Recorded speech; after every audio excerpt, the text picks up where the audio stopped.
आपकी पहली क्लास है? आप ऑनलाइन थे? क्या नाम है? राइट। हाँ, किसने रीड किया है आपके अलावा? और तुमने भी नहीं किया? क्यों? फारिग नहीं था तो ये फारिग काम दिया था मैंने? राइट। अगर यही एटीट्यूड रखेंगे आप तो फिर आपको कुछ भी नहीं समझ आने वाला है। और मैं आपको लिख के दे दूं, ये वो सब्जेक्ट नहीं है जो मैं आपको बोर्ड पे कराऊंगी और आप कॉपी करेंगे जैसे और सब्जेक्ट्स कर रहे हैं, क्योंकि ऑब्वियसली और सब्जेक्ट कॉन्सेप्ट बेस्ड है। यहाँ पे मैं आपको एक टास्क दूंगी, करेंगे आप और आप मुझसे चेक कराएंगे। राइट। और अगर आपका वो टास्क सही नहीं होगा तो ऑब्वियसली आपको बार बार करना होगा। तो इसके लिए आप तैयार हैं अगर आप नहीं पढ़ रहे हैं तो? समझ आ रही है? राइट। रिकॉर्डिंग ऑन है? सही है। ठीक है, मैंने आपको पेज नंबर 5 से 8 तक पढ़ने के लिए दिया था। ठीक है, पेज नंबर 5 पे ऐसी क्या चीज थी जो मैंने कहा था कि आपको यहाँ से पढ़ना है? मैसेजेस। ठीक है, मैसेज आपकी किसी भी कम्युनिकेशन का सबसे मेन पार्ट होता है।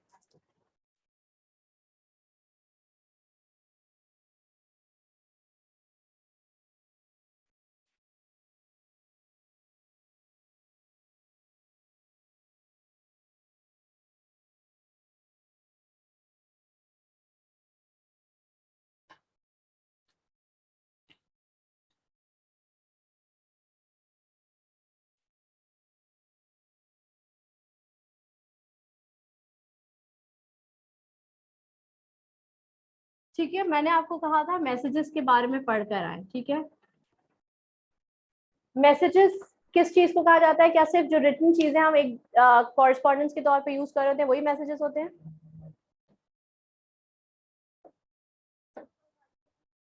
ऑब्वियसली कोई भी बात आप मुझे बोलेंगे वो एक तरह का मैसेज होगा जो आप मुझे कन्वे कर रहे होंगे। ठीक है, मैसेज के लिए दो चीजें बहुत इंपॉर्टेंट होती हैं।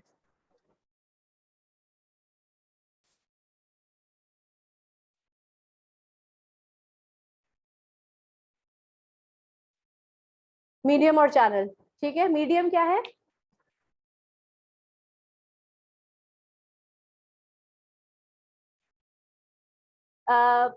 जो आपने बोला वो चैनल है। ठीक है, और मीडियम होती है, मीडियम होता है बेसिकली आपकी लैंग्वेज।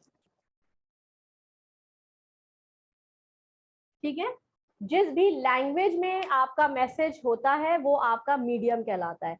जरूरी नहीं है कि मीडियम वही लैंग्वेज हो जो मैं और आप बोल रहे हैं, फॉर एग्जाम्पल इंग्लिश या उर्दू।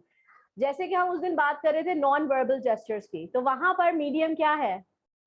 आपकी आपके एक्शंस और आपकी बॉडी लैंग्वेज। ठीक है, इसी तरीके से आपका मीडियम जो है वो चेंज हो जाता है अकॉर्डिंग टू द सिचुएशन। जैसे कि आप फॉर एग्जाम्पल जब आप किसी से मीटिंग में डिस्कस कर रहे होते हैं तो आपका मीडियम वो लैंग्वेज होती है जो सब लोग समझ रहे हो।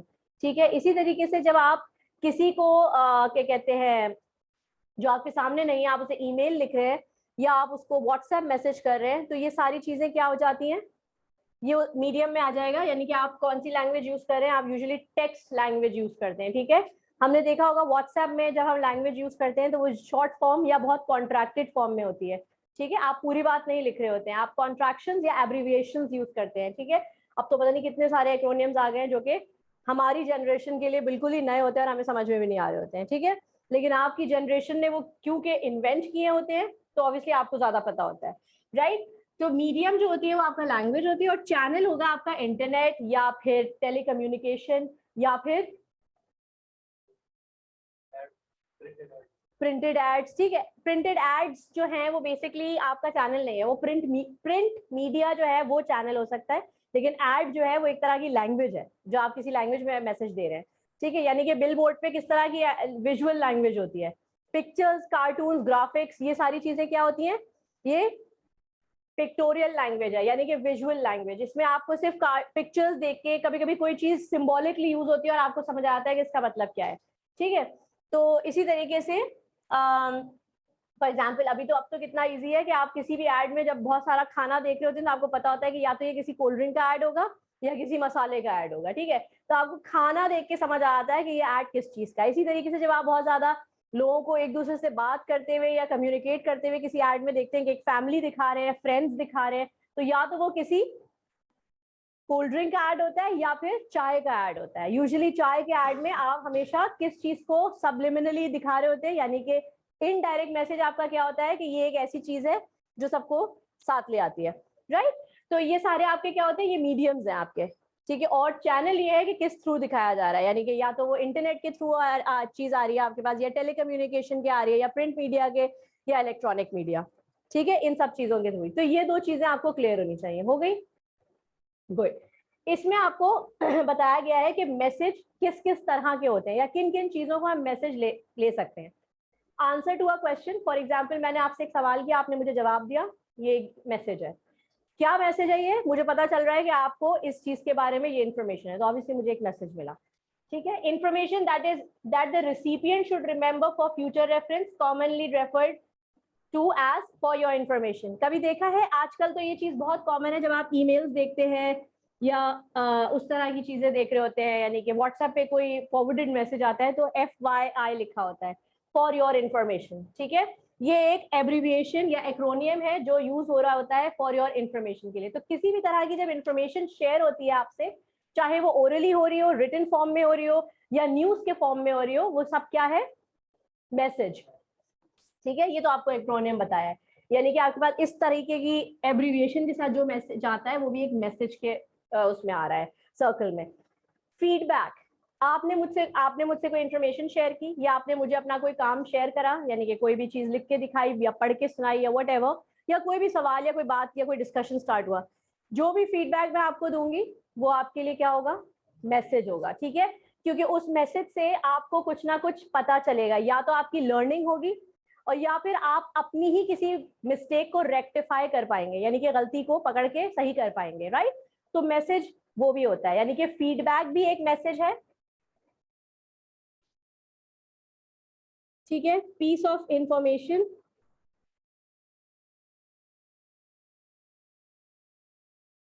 ठीक है। रिप्लाई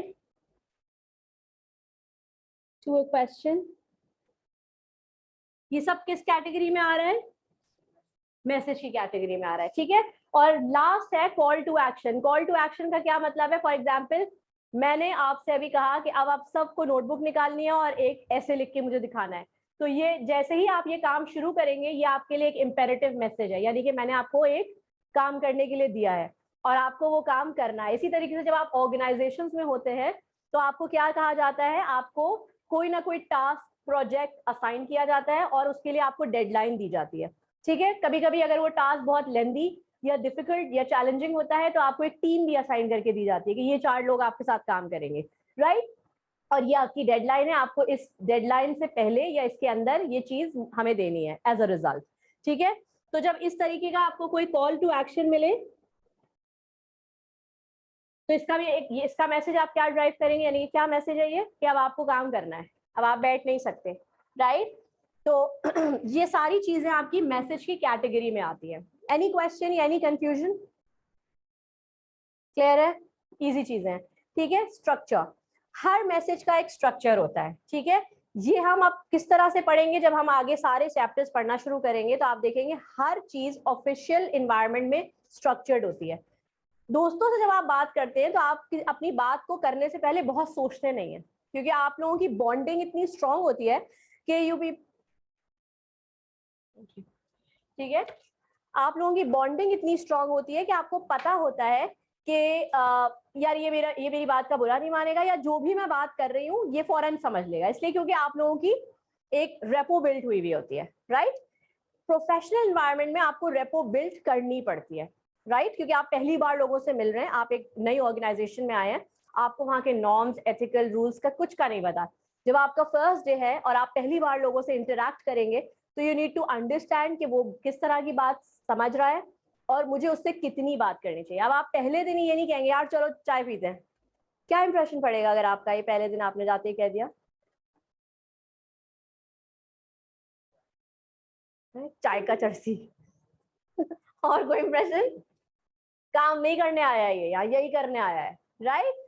तो ये आपका इंटरेक्शन का तरीका होता है, आपके वे ऑफ कम्युनिकेशन से पता चलता है कि आप प्रोफेशनली इन्वायरमेंट में फिट हो सकते हैं या नहीं, राइट। तो स्ट्रक्चर्ड बातें होती हैं, कॉन्शियस एफर्ट है ये, अनकॉन्शियसली जब होगा जब आप, जैसे आप गाड़ी चलाना जब सीख रहे होते हैं, शुरू में जब इंसान गाड़ी या बाइक चलाना सीखता है वो कैसे चलाता है, सारे शीशों में देखना, ब्रेक, कभी कुछ भूल भी जा रहे होते हैं आप, कभी कभी आप ब्रेक की जगह एक्सीलरेटर दबा रहे होते हैं, अजीब अजीब सी हरकतें हो रही होती है और आप बहुत कॉन्शियसली चला रहे होते हैं। जब वो चीज आपकी प्रैक्टिस में आ जाती है, आप में से कितने लोग हैं जो गाड़ी ड्राइव करते हैं? Very good. क्या आप बार बार गियर देखते हैं चेंज करते हुए अगर मैनुअल ड्राइवर है?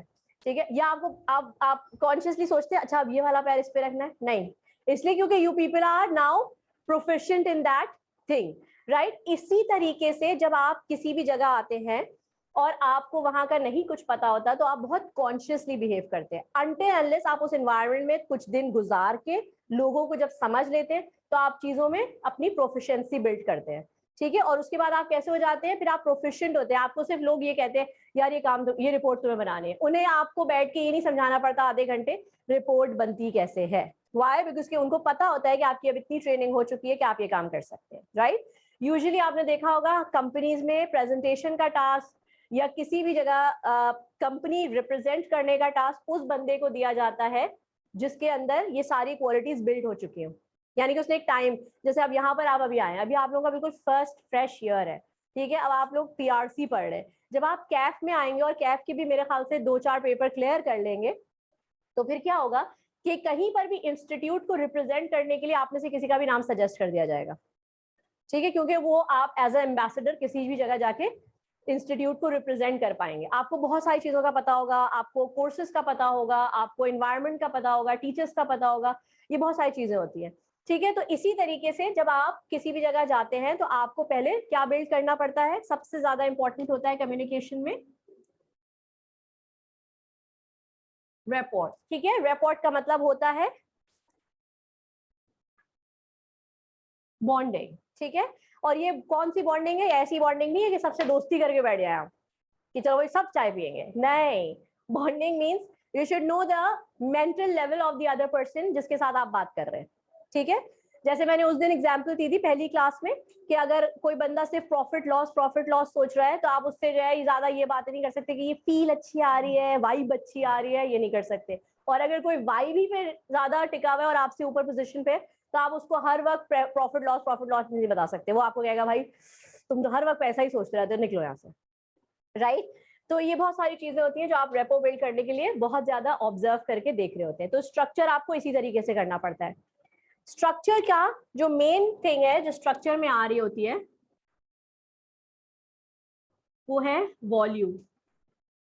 वॉल्यूम का क्या मतलब है यहाँ पे? आवाज नहीं, साइज। Very good. ठीक है, सो ये साइज यहाँ किस पॉइंट ऑफ व्यू या किस कॉन्टेक्स्ट में किया गया है? ये दिया गया है साइज ऑफ द मैसेज। ठीक है, यानी कि आपके मैसेज का साइज बहुत ही ज्यादा रेलेवेंट और अप्रोप्रिएट होना चाहिए जो बात आपसे की गई है। सो फॉर एग्जाम्पल मैं आपसे ये पूछूं कि मेरी क्लास से पहले किसकी क्लास थी? सर जफर। ठीक है, आप सब ने सिर्फ एक नाम ले लिया। अब मेरा क्वेश्चन वैसे तो आपके लिए एक वेग था, अगर आपने नोट नहीं किया है तो इसका मतलब है आपको अपनी ऑब्जर्वेशन थोड़ी सी और क्लियर करनी होगी। मैंने आपसे बोला मेरी क्लास से पहले किसकी क्लास थी? ठीक है, तो ये एक सवाल वेग इसलिए है क्योंकि मैंने आपको ये नहीं क्लियर किया कि क्या मैं सब्जेक्ट का पूछ रही हूँ या मैं टीचर का पूछ रही हूँ। लेकिन यूजुअली लोग इस परसेप्शन को इस तरह से ले रहे होते हैं कि टीचर ही का पूछ रही होंगी तो इनको टीचर का नाम बता दो। और एक सेफ साइड ये है टीचर का नाम बताने से कि क्योंकि पीआरसी में 5 सब्जेक्ट्स हैं और सबके अलग अलग एक टीचर्स हैं, तो ऑब्वियसली आप जब एक नाम लेंगे तो मुझे खुद समझ आ जाना चाहिए कि वो पीआरसी 5 की क्लास थी, राइट? लेकिन यूजुअली जब आप ऑर्गेनाइजेशंस में मैसेज अपना बना रहे होते हैं तो हम उसमें कहीं पर भी कोई बात वेग नहीं करते। वेग का मतलब होता है अनक्लियर। ठीक है, हमें क्या करना होता है? यही वर्ड है। ठीक है, वेग का मतलब है अनक्लियर। ठीक है, अनक्लियर के लिए एक वर्ड और यूज होता है, लिख दूं? वोकैबुलरी इंक्रीज होगी। एम्बिगुअस। ठीक है, किसी भी तरह की एम्बिग्विटी नहीं छोड़नी है आपको अपनी बात में। ठीक है, यानी कि अगर मैं आपसे भाई जैसे उस दिन बात हो रही थी कि क्या कहते हैं और क्या हाल है, लोग यूजुअली क्या कहते हैं? I am fine, good. अब फाइन गुड किस तरह का आंसर है, बहुत ही ज्यादा जनरल आंसर है, ठीक है। गुड का मतलब कुछ भी लिया जा सकता है, फाइन का मतलब कुछ भी लिया जा सकता है। और कभी कभी ऐसा भी होता है कि कुछ लोग बेचारे प्रॉब्लम में होते हुए भी फाइन इसलिए बोलते हैं बिकॉज कि उन्हें बात नहीं करनी होती या उनका बात बढ़ाने का मूड नहीं होता, तो they just say fine and good and that's it, ठीक है। तो इसका मतलब ये है कि ये बहुत वेग चीजें हैं। स्ट्रक्चर में वॉल्यूम को, साइज ऑफ द मैसेज को इसलिए ज्यादा हाईलाइट किया गया है कि जिस चीज का ध्यान आपको रखना है वो है ये। मिटा दूं?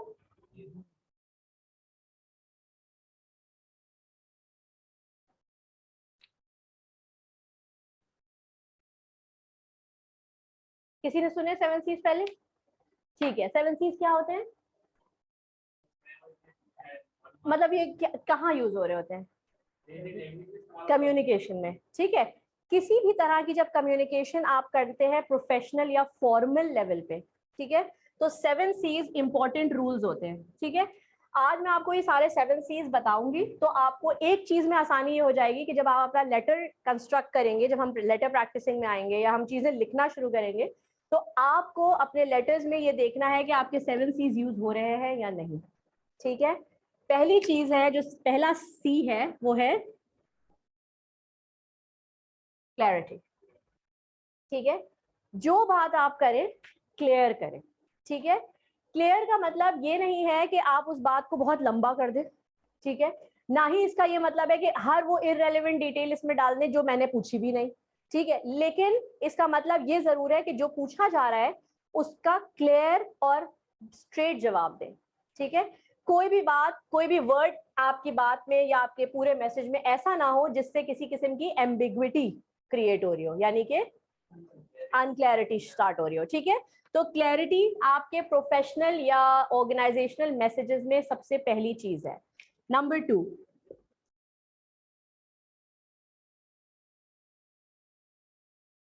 कंप्लीटनेस।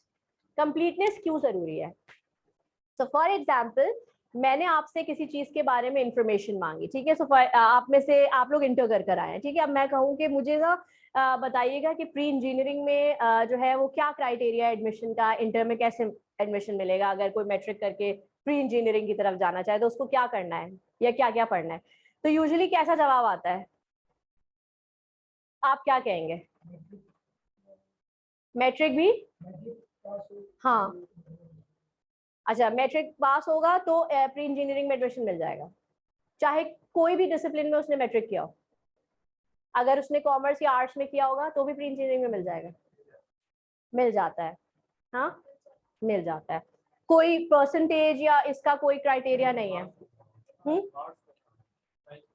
साइंस का बैकग्राउंड हो, अगर आर्ट्स का है तो फिर नहीं मिलेगा, फिर परसेंटेज आ जाती है, ठीक है। तब आप देख सकते हैं इंफॉर्मेशन वैरी कर रही है, ठीक है। लेकिन अगर आपके पास एक सिचुएशन आए कि आपसे कोई पूछे कि भाई, मैं अगर आपको एक पूरा प्रॉपर मैसेज दूं कि भाई मुझे एडमिशन लेना है प्री इंजीनियरिंग इंटर में, लेकिन मेरा मैट्रिक जो है वो ह्यूमैनिटीज का है, तब आप जो मुझे इन्फॉर्मेशन, अब आपको ये जो मेरी जो मैंने आपको इन्फॉर्मेशन दी ये कैसी है? क्लियर है, आपको पता है मेरा बैकग्राउंड क्या है, आपको पता है कि मुझे आगे क्या करना है, ठीक है। तो अब आप मुझे कैसी इंफॉर्मेशन देंगे? वही चीज बताएंगे जो इन सारी चीजों को देखते हुए एक रेलेवेंट बात होगी, तो कंप्लीट इन्फॉर्मेशन आप मुझे देंगे। लेकिन अगर मैं आपसे आधी बात करूंगी कि मुझे प्री इंजीनियरिंग में एडमिशन है, मैं क्या करूं, तो आप ये कहेंगे आप ले सकती है, किसी को मना तो नहीं है। अब फर्ज करें मैंने आपको ये नहीं बताया था कि मैं ह्यूमैनिटीज की हूँ और मैं वहां पहुंची और उन्होंने कहा नहीं आपकी तो परसेंटेज इतनी होनी चाहिए थी, तब होगा, तो मुझे तो ये सब नहीं कहा, मुझे तो कहा था मिल जाएगा एडमिशन। तो आप देखें यहाँ पे किस तरह की डिस्क्रिपेंसी आ गई, क्योंकि कंप्लीट इन्फॉर्मेशन मेरे पास नहीं थी। तो कंप्लीटनेस फॉर्मल मैसेजेस में सबसे ज्यादा जरूरी चीज है क्लैरिटी के बाद, ठीक है। तीसरी चीज,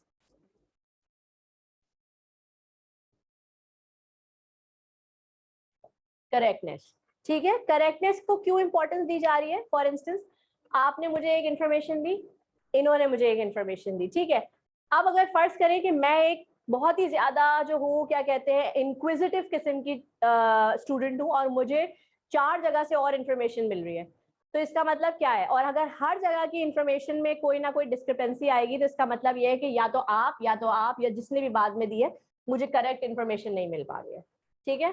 तो करेक्ट इंफॉर्मेशन ये होती है कि जब आप कोई भी लेटर, एप्लीकेशन या रिपोर्ट बनाते हैं ऑर्गेनाइजेशन में, तो आप पहले मार्केट रीड करते हैं या आप उस पूरे प्रोजेक्ट का प्रॉपर सर्वे करते हुए एक रिपोर्ट बनाते हैं।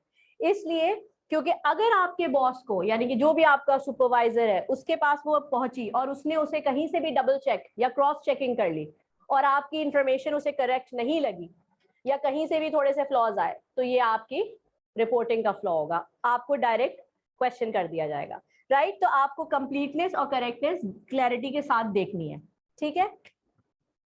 क्योंकि ये एक फॉर्मल मैसेज है और यहाँ किसी के पास ऑर्गेनाइजेशंस में इतना टाइम नहीं होता था कि वो बैठ के आपकी डायरियां पढ़ें या आपके खतों को पढ़ें, तो इसलिए आपकी हर मैसेज को आपको कंसाइज रखना है, ठीक है। कंसाइज यानी कि हर चीज को आप शॉर्ट कर देंगे, ठीक है। नहीं, कंक्लूजन नहीं है ये। कंक्लूजन तो आप ड्रॉ करते हैं जब आप किसी चीज के बारे में पढ़ते हैं, तो उसके बाद एक कंक्लूजन आप ड्रॉ करते हैं। जैसे मूवीज देखी तो अब मैंने मूवी के बाद आपसे ये पूछा भाई किस तरह की मूवी थी, आपको क्या लगा, क्या मैसेज था इसमें, तो जो मैसेज आप मुझे बताएंगे वो आपका कंक्लूजन होगा जो आपने ड्रॉ किया होगा, ठीक है। या कोई बुक पढ़ के आपने छोड़ी तो मैं आपसे पूछूंगी अच्छा आपको आपने क्या लर्न किया इस बुक से, या इस बुक से आपको क्या समझ आ रहा है, तो आप फिर मुझे कंक्लूजन देते हैं। लेकिन कंसाइज का मतलब होता है कोई भी चीज में किसी चीज को शॉर्ट करना। शॉर्ट के लिए एक और वर्ड होता है ब्रेविटी, ठीक है। यानी कि किसी भी चीज को इतना ज्यादा ब्रीफली बता देना जिससे आपकी बात जो है वो ज्यादा डिटेल्ड भी ना लगे, टाइम कंज्यूमिंग भी ना हो। क्योंकि देखिए बिजनेस आप पढ़ रहे हैं PRC 5 में, आप सबको समझ में आ रहा होगा टाइम इज मनी, राइट। आप सब यहाँ पर आए हैं बिकॉज कि you people have to save time, you have to do all these courses. क्योंकि एक CA है जो आपको विद इन 3 मंथ्स हर वक्त पेपर के लिए जो है वो टाइम दे रहा होता है, और वो इसीलिए ये कर रहा होता है ताकि आप जो काम पहले बहुत सालों में होता था अब बहुत जल्दी हो सकता है, लाइक विद इन 5 years भी आप कर सकते हैं, ठीक है। सो बेसिकली कंसाइज होना आपके फॉर्मल मैसेजेस को बहुत ज्यादा जरूरी है, ठीक है। जब आप किसी भी चीज को कंसाइज बनाते हैं तो उसके लिए एक चीज इंपॉर्टेंट हो जाती है, कॉन्क्रीट। कॉन्क्रीट का क्या मतलब है, वैसे क्या मतलब है? वो क्या, ईंटें जिससे रोड, हाँ तो रोड वही ना, पत्थर ईंटें, यानी कि सीमेंट से जो बनता है, जो भी चीज सीमेंट से बनती है वो कॉन्क्रीट होती है, राइट। तो ये एक मेटाफर है। मेटाफर पता है क्या होता है? मेटाफर हम कहते हैं, मेटाफर किसी को भी नहीं पता क्या होता है। सिमिली सुना है कभी किसी ने? क्या देना? तशबीह देना। यानी कि हम नहीं कहते हैं कि he is brave like this, तो जब लाइक या एज हम सेंटेंस में यूज करते हैं तो वो सिमिली होती है। लेकिन हम किसी को डायरेक्ट तशबीह देते हैं ना जब किसी चीज से, तो फिर वो मेटाफर होता है। तो यहाँ कॉन्क्रीट का वर्ड लैंग्वेज में दो तरीके से यूज हो रहा है। अगर लिटरली देखें तो जाहिर है वही है ईट, पत्थर। इसका मतलब क्या है, वो स्ट्रांग है, तो उसकी वो कैरेक्टरिस्टिक एक स्ट्रांग चीज जो इतनी आसानी से नहीं टूटती। तो आपको फिर अपना मैसेज कैसा बनाना होगा? Strong, concrete. यानी कि आप शॉर्ट सेंटेंसेस यूज करेंगे लेकिन एडजेक्टिव्स आपके इतने पावरफुल होंगे कि आपकी बात उस शॉर्ट सेंटेंस में समझ आ जाए, ठीक है। I am not feeling well today, छोटा सा सेंटेंस है लेकिन आपको समझ आ गया कि हाँ कि शी इज सिक और she is not feeling well, बिल्कुल क्लियर है। अगर मैं कहूँ कि today is not a good day, तो आप नहीं समझ पाएंगे कि मैं दिन की बुराई कर रही हूँ या इसलिए कह रही हूँ कि मुझे अच्छा नहीं लग रहा या मेरे साथ कुछ ऐसा हुआ जो मुझे अच्छा नहीं लग रहा, तो ये आप नहीं समझ पाएंगे, ठीक है। लेकिन कॉन्क्रीट बात जो होगी वो आप फौरन समझ लेंगे क्योंकि उसमें एडजेक्टिव इतना स्ट्रांग होगा कि आपको समझ आ जाएगा कि ये बात इसी बारे में और इसी चीज के लिए हो रही है, ठीक है।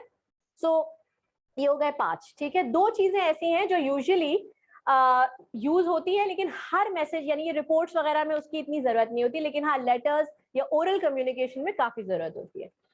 6 चीज है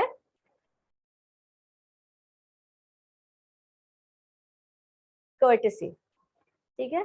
कर्टेसी क्या होती है? Humbleness, very good. Humbleness, kind attitude, politeness, ये सारी चीजें किसमें आ रही होती है? कर्टेसी में। क्यों है कर्टेसी इंपॉर्टेंट है प्रोफेशनल लाइफ में? क्योंकि अगर आप कर्टेसी नहीं शो करेंगे तो जो इन शॉर्ट या डायरेक्ट बात में अगर बोलूं तो आपका काम नहीं हो सकता, राइट।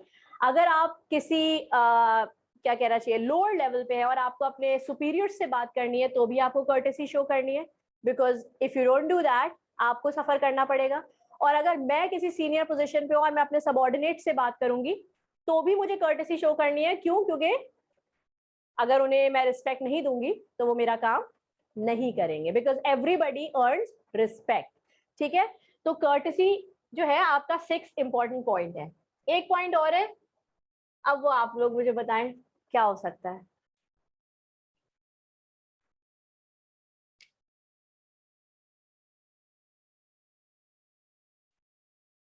क्या है 7th सी? उस दिन मैंने पढ़ाया भी था, उस नाम से नहीं पढ़ाया था, लेकिन मैंने एक चीज लिखी थी यहाँ पे।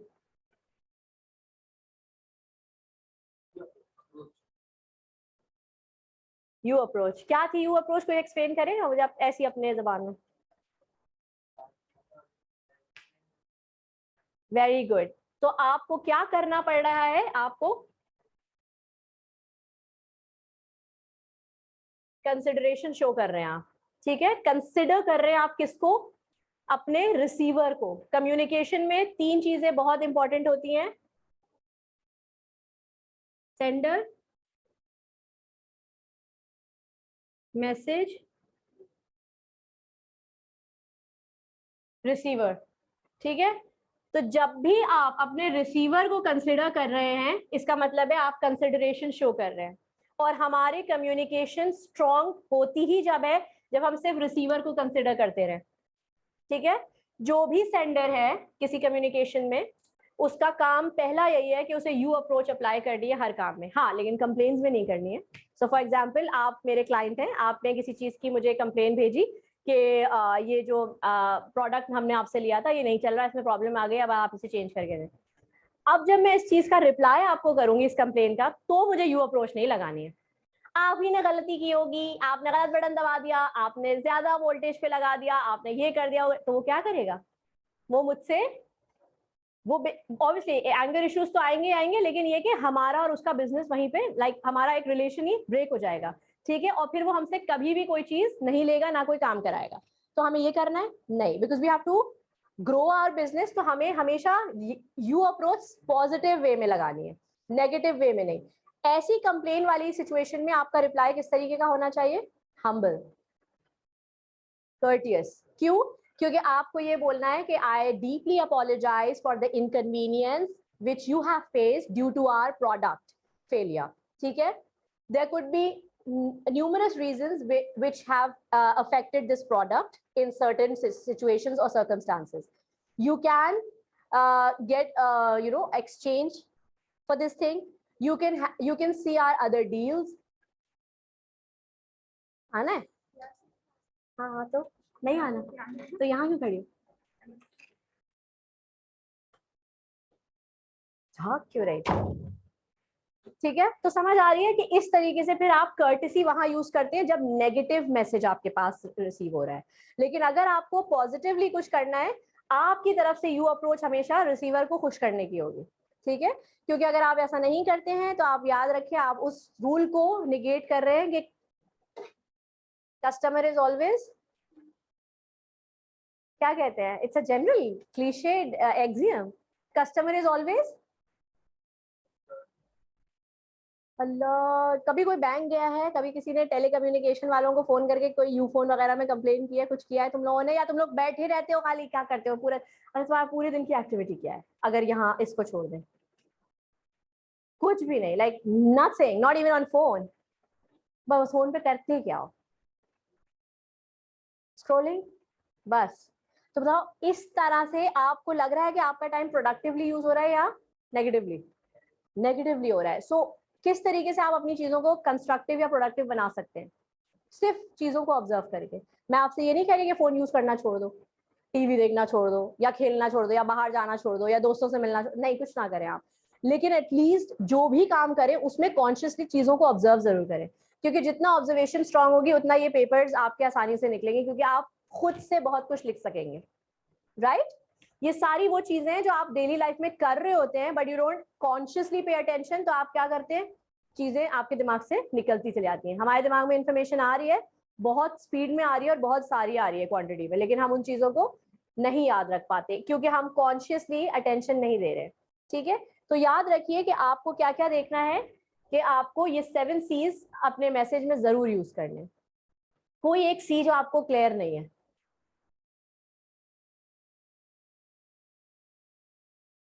सब क्लियर है? कॉन्क्रीट भी क्लियर है? सब कितने इंटेलिजेंट है माशाल्लाह, राइट? ठीक है, तुम तो अभी आई हो, तुम्हें तो नहीं समझ में आया है ना, फिर भी तुमने हाथ नहीं उठाया। चलो तुम्हें मैं एंड में समझाऊंगी, ठीक है? नाम क्या है? फातिमा, राइट। अच्छा, अब हम बात क्या कर रहे थे सबसे पहले, कि हम जब मैसेज को बना रहे होते हैं तो हम उसमें स्ट्रक्चर देखते हैं, और स्ट्रक्चर के अंदर हमने बात की थी वॉल्यूम की। वॉल्यूम के बाद जो दूसरी चीज आती है वो आती है रेलेवेंस। रेलेवेंसी क्या चीज है? हाँ बोलो बोलो।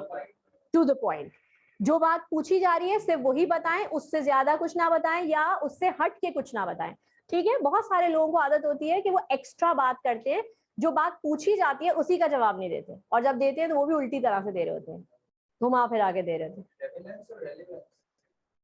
ओ सॉरी, थैंक यू। ठीक है, रेलेवेंस।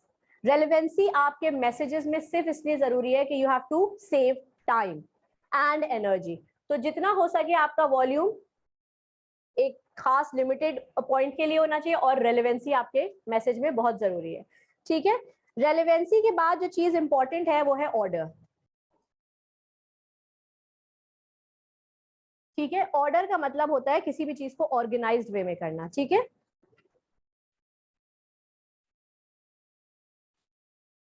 मैं एस बहुत ज्यादा लिखती हूँ, आप लोग जेड से अगर लिखना चाहें ऑर्गेनाइजेशन की स्पेलिंग तो लिख सकते हैं, दोनों स्पेलिंग्स करेक्ट हैं, ठीक है? जेड अमेरिकन इंग्लिश है, एस ब्रिटिश इंग्लिश है। क्योंकि मैं पढ़ाती हूँ तो अकेडमिकली आपके ज्यादातर स्पेलिंग्स जो अप्रूव होती हैं वो ब्रिटिश होती हैं, क्योंकि असल इंग्लिश ब्रिटेन की है। अमेरिकन इंग्लिश ऑब्वियसली वो थोड़ी सी डिस्टॉर्टेड है, क्योंकि वहां जाहिर है वो एक माइग्रेटेड लैंड है, लोग दूसरी दूसरी जगहों से आए हैं, तो उन्होंने लैंग्वेजेस में, प्रोनाउंसिएशंस में, हर चीज में थोड़ी थोड़ी चेंजेस किए हैं। जैसे कि बहुत सारे वर्ड्स हैं जो इंग्लिश में उनकी प्रोनाउंसिएशन बिल्कुल डिफरेंट है, और अमेरिकन से जब आप बात करेंगे तो वो एक अलग ही तरीके से उसको बोल रहे होते हैं, ठीक है? सो गलत कुछ भी नहीं है, लेकिन ऑब्वियसली वो सिर्फ जगह का डिफरेंस है, ठीक है? तो किसी भी मैसेज में प्रॉपर ऑर्डर होना चाहिए। क्यों होना चाहिए? क्योंकि देखिए ऑफिशियल इन्वायरमेंट में अगर कोई भी चीज डिसऑर्डरली आती है तो आपको यही नहीं समझ में आता कि इसमें क्या चीज ज्यादा इंपॉर्टेंट है और क्या चीज नहीं है, ठीक है? तो इसलिए ऑर्डर का ख्याल रखना बहुत जरूरी है। जो सबसे प्रायर या सबसे अर्जेंट मैटर है वो आप ऊपर लिखते हैं, ठीक है? उसके बाद आप उससे कमतर वाला जो भी प्रॉब्लम है या जो भी उससे कम वाली बात है वो आप लिखते हैं।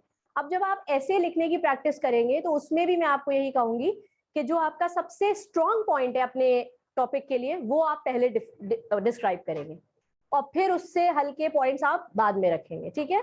क्योंकि जब आप इस हायरार्की में या इस ऑर्डर में लिखते हैं तो रीडर के पास एक अच्छा इम्पैक्ट आता है, ठीक है? यहां तक समझ आ रही है? अच्छा, ऑर्डर के कई तरीके होते हैं। ऑर्डर यानी कि किसी भी चीज को, किसी मैसेज को ऑर्डर करने के कई तरीके होते हैं। पहला होता है order according to the importance, ठीक है? कभी कभी ऐसा होता है कि किसी ऑर्गेनाइजेशन में कोई चीज बहुत जरूरी होती है और आपको वो किसी को कन्वे करनी होती है, कोई भी बात, for example change of plan in any project, ठीक है? मीटिंग स्केड्यूल, ठीक है? इसी तरीके से कोई कोई नई पॉलिसी, अगर वो बहुत ज्यादा इंपॉर्टेंट है जिसका इम्पैक्ट सबको या ज्यादा बड़े ग्रुप को पड़ने वाला है या पैसों के हिसाब से बहुत सिवियरली पड़ने वाला है, तो इसका मतलब है वो इम्पोर्टेंट चीज है, ठीक है? तो यहाँ पर आप किस तरीके से बताएंगे? आप अपने पूरे मैसेज में सबसे पहली बात ही वही करेंगे जिसका इम्पैक्ट स्ट्रॉन्ग पड़ने वाला है, ठीक है? यानी कि ये आपने अपना ऑर्डर किस तरीके से किया है? According to importance. दूसरा ऑर्डर का तरीका होता है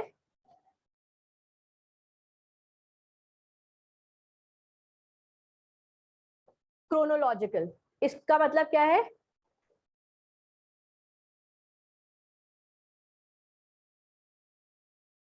डेट वाइज, ठीक है? क्रोनोलॉजी कभी किसी ने ये वर्ड सुना था पहले? हाँ, अकाउंटिंग में सुना है, ठीक है? तो क्या मतलब है उसका? क्रोनोलॉजिकल ऑर्डर में होती है, यानी कि डेट वाइज हो रही होती है, ठीक है। सबसे पहले क्या हुआ, फिर इस तरह से। तो कभी कभी ऐसा होता है कि आपका बॉस आपसे कहता है कि मुझे किसी भी चीज की, यानी कि जो भी असाइनमेंट था, प्रोजेक्ट था, या जो भी आपका काम था, मुझे उसकी स्टार्टिंग से सारी इन्वेंट्रीज देखनी है। तो जब आप रिपोर्ट बनाएंगे या आपको इन्वेंट्री बनाकर देंगे तो वो क्रोनोलॉजिकल ऑर्डर में होगी, क्यों? क्योंकि उसने आपको बता दिया कि उसको स्टार्टिंग से चाहिए। तो जो भी स्टार्टिंग डेट है, आप उससे लेके अब तक की जो प्रेजेंट डेट तक काम हुआ है उस पर आप उसको क्रोनोलॉजिकल ऑर्डर में बनाते हैं। यहाँ उसने ये नहीं कहा कि जो सबसे अहम बात है मुझे वो बताना, यहाँ उसने आपसे डेट वाइज चीज मांगी है, राइट। तो इस तरह की चीजों में क्रोनोलॉजिकल ऑर्डर देखा जाता है। दो ये होते हैं, और जो तीसरा होता है that is according to the complexity. Complexity का क्या मतलब है?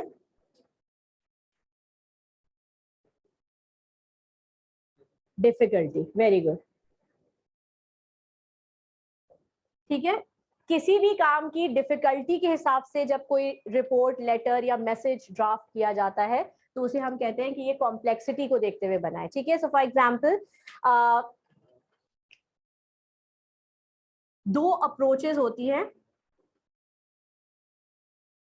लेटर ड्राफ्टिंग या रिपोर्ट मेकिंग की, ठीक है। दो तरह की रिपोर्ट्स बनती हैं, मैंने एक ही जैसी चीजें नहीं बना, सॉरी सॉरी, ठीक है, ठीक है। एक होता है बॉटम अप और ये है टॉप डाउन, ठीक है। ये क्या है? ये आपकी मैसेज कंस्ट्रक्शन अप्रोच है, टॉप डाउन, बॉटम अप। समझ आ रहा है? असेंडिंग सेंडिंग भी कह सकते हैं, लेकिन आपकी जो टर्मिनोलॉजी कम्युनिकेशन की है वो आपको बॉटम अप और टॉप डाउन ही कहती है, ठीक है। तो हम जिस चीज को पढ़ रहे होते हैं हम उसी की टर्मिनोलॉजीज याद करें तो आपको आसान हो जाएगा, ठीक है। बॉटम अप इसको क्यों कहा गया है, आप देख सकते हैं इसका बॉटम ऊपर है, ठीक है। और इसका मतलब क्या है इस साइन का? इस साइन का ये मतलब है कि ये वो रिपोर्ट है जो क्रोनोलॉजिकली बनाई गई है। इसमें अर्जेंसी, कॉम्प्लेक्सिटी, इंपॉर्टेंस को नहीं जोर दिया गया, इसको पूरे बैकग्राउंड को जोर दिया गया है। यानी कि जो चीज ये बॉटम पे आई हुई है, ये क्या चीज है? बैकग्राउंड।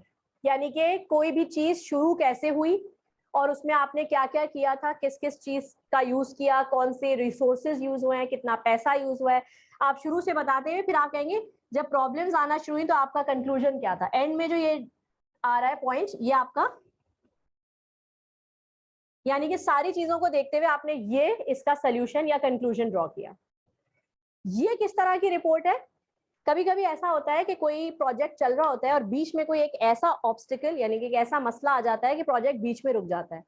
उस वक्त आपको फौरन प्रॉब्लम सॉल्विंग के लिए किसी ना किसी को कंसल्ट करना पड़ता है, ठीक है। कभी कभी क्या होता है, आपके पास रिसोर्सेज कम पड़ जाते हैं और वो रिसोर्सेज अवेलेबल नहीं होते, जैसे कि कुछ ऐसे फॉरेन रॉ मटेरियल्स जो इंपोर्ट की वजह से ना मिल रहे हैं आप, लेकिन आपको बना के देना है ऑर्डर, क्यों? क्योंकि आपके पास ऑर्डर आया हुआ है और अगर आपने नहीं दिया तो ऑब्वियसली आपका नुकसान है। अब आप ऐसी सिचुएशन में, इमरजेंसी में जो कॉन्फ्लिक्ट को रिजॉल्व करेंगे, तो उसकी रिपोर्ट आप इस तरीके से बनाएंगे कि हमने ये स्टेप लिया है, क्यों? क्योंकि ये इशू था, क्योंकि ये अर्जेंट मैटर है, इसलिए इसकी रिपोर्ट टॉप डाउन में बनेगी। पहले आप अपना कंक्लूजन देंगे, यानी कि जो भी प्रॉब्लम रेजोल्यूशन है वो पहले देंगे, और क्यों आपने ये डिसीजन लिया आप उसका रीजन बाद में बताएंगे, क्योंकि ये टाइम सेवर है और ये टाइम कंज्यूमिंग है। ये उन चीजों के, ये जब बनती है या इस पैटर्न पे रिपोर्ट्स कब बनती हैं? ईयर एंड पे, जब एनुअल रिपोर्ट आप सबमिट करा रहे होते हैं अपने मैनेजर को या सीईओ को जा रही होती है कंपनी की एनुअल रिपोर्ट, तो आप इस तरह के स्ट्रक्चर में काम करते हैं कि आप पहले चीजों की सारी डिटेल्स बताते हैं डेट वाइज, उसके बाद उनमें जो इश्यूज आए थे वो, और फिर आपने क्या मसले का हल निकाला वो आप एंड में बताते हैं, क्योंकि अभी उनको टाइम का कोई प्रॉब्लम नहीं है, इट्स अ ईयर एंड, वो पूरा प्रोग्रेस देख रहे हैं। लेकिन ये वो टाइम है कि बीच में एक प्रोजेक्ट रुक गया, अब मुझे उसके लिए सोल्यूशन चाहिए, मैंने अपनी टीम से कहा भाई मुझे जल्द से जल्द इसका कोई सोल्यूशन निकाल के दे, तो जो भी प्रॉब्लम सॉल्वर्स होंगे वो मुझे इस तरह से सोल्यूशन देंगे। सो फॉर एग्जाम्पल, आप बना रहे हैं एक स्कूल बिल्ड कर रहे हैं, ठीक है। आप स्कूल बिल्ड कर रहे हैं और आपके पास जो स्कूल में लगाने का मटेरियल है वो बीच में खत्म हो जाता है, ठीक है। अब आप जिस कंपनी या जिस वेंडर से वो मटेरियल ले रहे थे, वो वेंडर आपसे आपका फोन नहीं उठा रहा, प्रॉब्लम है ना आपके लिए। अब आप फौरन क्या करेंगे, जबकि आपका उस वेंडर से एक लंबा कॉन्ट्रैक्ट साइन हुआ है, ठीक है, और पेमेंट भी आधी जा चुकी है, लेकिन अब वो फोन नहीं उठा रहा, व्हाटएवर, कोई भी रीजन हो सकता है। आप इस वक्त क्या करेंगे? अब आप ये तो नहीं करेंगे अब यार अब तो वेंडर मिल ही नहीं रहा, बैठ जाओ। आपके ऊपर तो डेडलाइन है, आपसे तो कोई सवाल करेगा कि भाई, जो भी फाइनेंसर होगा वो आपसे पूछेगा, या स्टेक होल्डर जो भी होगा, शेयर होल्डर, वो कहेगा कि क्या हुआ भाई, काम क्यों रुक गया? तो आप उसको अभी क्या बताएंगे? कोई तो सोल्यूशन होगा ना आपके पास, क्या सोल्यूशन? Very good. तो जो दूसरा रास्ता होता है वो क्या क्या होते हैं इस तरह की सिचुएशन में? या तो आप वेंडर चेंज करते हैं इमरजेंसी लेवल पे, ठीक है, या आपको कहीं से कोई जो आपके पास पुराना जो सामान पहले का स्टॉक रखा हुआ होता है आप उसे यूज करने लगते हैं। कई इश्यूज, हाँ, खुद जाके ला सकते हैं, कई आपके सोल्यूशंस होते हैं जो आपके पास होते हैं। तो अब आपने ये काम कर लिया, मैंने कहा कि यार ये मुझे तो वो पुराने वेंडर का जो है वो बिल करना, लेकिन उसने तो, तुम तो कह रहे हो कि यहाँ पे सामान आया नहीं है, तो फिर ये बिल मैं उसको मैंने तो पेमेंट कर दिया, अब ये तो बहुत बड़ा, तो आप मुझे फौरन इस तरह की एक रिपोर्ट बना के देंगे कि इस टाइम पे जो इशू आया था मैंने उसको इस तरह रिजॉल्व किया है, तो जो बाकी की कॉस्ट है अब वो आप वहां की रोक के इनको देंगे। यानी कि आप मुझे एक बताएंगे, तो आप मुझे पहले क्या बता रहे हैं? अपना प्रॉब्लम का सोल्यूशन जो आपने उसी वक्त अप्लाई कर दिया, क्योंकि आपको तो काम करना था डेडलाइन के अंदर, और फिर आप बता रहे हैं कि ये आपने किया क्यों। मैं आपसे कहूंगी आपने क्यों वेंडर चेंज किया? जब मैं आपसे सवाल करूंगी क्यों वेंडर चेंज किया, तो आप मुझे ये बताना शुरू करेंगे कि वो जब हम स्कूल बनाना हमने शुरू किया तो अचानक से ऐसा हो। तो मैं कहूंगी भैया ये क्या कह रहे हो, मैं तुमसे सिर्फ ये पूछ रही हूँ कि आपने वेंडर चेंज क्यों किया। तो आप मुझे वेंडर चेंज करने का फौरन जवाब देंगे, फिर आप बाद में मुझे कहानी सुना सकते हैं। तो ये अप्रोच अपनाएंगे ना? देखिए ये दोनों अप्रोचेस सिर्फ राइटिंग में नहीं काम आती, ये बातों में भी काम आती है। सो फॉर एग्जाम्पल, जब आप कभी कोई मसले में होते हैं और आप उस मसले का फौरन कोई हल तलाश करके आप उससे निकलते हैं, अक्सर आप घर पहुंचते हैं तो आपसे घर पे एक फौरन सवाल होता है कि ऐसा क्यों किया। तो आप पहले क्या बताते हैं? आप पूरी कहानी सुनाना शुरू करते हैं, या आप पहले मसले का हल बताते हैं, मतलब अपना जो आपने स्टेप लिया वो बताते हैं कि रीजन क्या था, और फिर आप पीछे जाते हैं कि ये हुआ कैसे। यूजुअली यही होता है। तो इसका मतलब है हम जब इमरजेंसी या प्रॉब्लमैटिक सिचुएशन में होते हैं तो हम टॉप डाउन वे में बात कर रहे होते हैं, ठीक है। टॉप डाउन वे ये होता है कि आप सोल्यूशन प्रोवाइड पहले कर दें और फिर आप उसका बैकग्राउंड डिस्क्राइब करें, राइट। और बॉटम अप सिर्फ ये होता है कि जब आपके पास टाइम बहुत था तो आप कहते हैं यार पता है कहानी क्या थी, चलो शुरू से सुना रहे हैं आप, क्योंकि आपके पास टाइम है और सुनने वाले के पास भी टाइम है, ठीक है। ये दो समझ आ रहे हैं? कॉम्प्लेक्सिटी या डिफिकल्ट सिचुएशन में आप टॉप डाउन अप्रोच इस्तेमाल करते हैं, ठीक है। और जो लास्ट है वो है causality.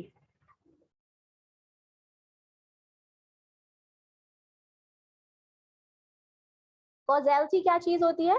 Describe a chain of event और causes leading to the others.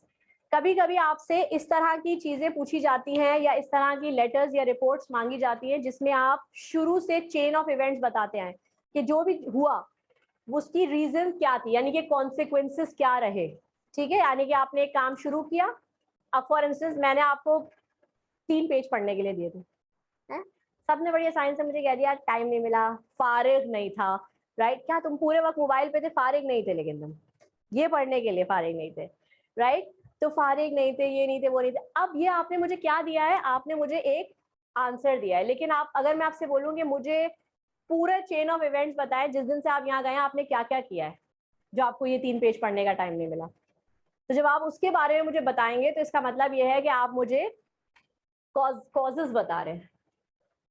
कोई काम ना करने के या कोई काम करने के हम जब कॉजेज देते हैं और पूरे इवेंट्स के साथ, यानी इवेंट्स का मतलब होता है कि एक एक स्टेप के साथ कि आज ये, कल ये, परसों ये, तरसों ये, तो इसका मतलब है कि आप कॉजलिटी या कॉज के बेसिस पे एक रिपोर्ट तैयार कर रहे हैं या कॉज के बेसिस पे अपना मैसेज बना रहे हैं, ठीक है।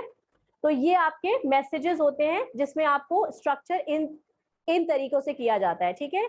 यूजुअली आपका मैसेज जो स्ट्रक्चर होता है उसमें 3 इंपॉर्टेंट चीजें हैं, volume, relevance and order. Order के अंदर आपके पास 4 डिफरेंट तरीके से आप अपने मैसेज को कंस्ट्रक्ट करते हैं, ठीक है। पहला इंपॉर्टेंस की बेसिस पे, दूसरा डेट की बेसिस पे, तीसरा कॉम्प्लेक्सिटी या डिफिकल्टी की बेसिस पे, और लास्ट होता है कॉजेस की, कि क्या कॉजेस की वजह से आपने एक काम या डिसीजन लिया, ठीक है। यहाँ तक, हाँ।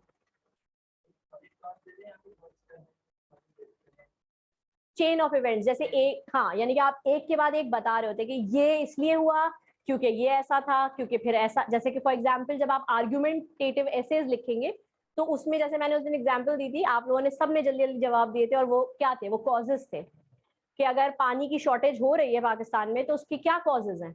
आपने एक के बाद एक तो ये देखा था, चेन बन रही थी, एक कॉज आता है तो उसका एक रीजन आता है, एक कॉज आता है तो फिर उसका एक रीजन आता है। तो इसी तरीके से इस वाली चीज में भी आपके पास सारे कॉजेज आ गए।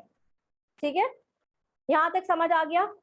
ठीक है। स्टाइल आपको मैं कोई इतना ज्यादा डिटेल में नहीं पढ़ाऊंगी, क्योंकि ये तो आपको खुद लिखना है, तो आप खुद ही देख लेंगे। स्टाइल में सबसे ज्यादा इंपॉर्टेंट चीज होती है टोन।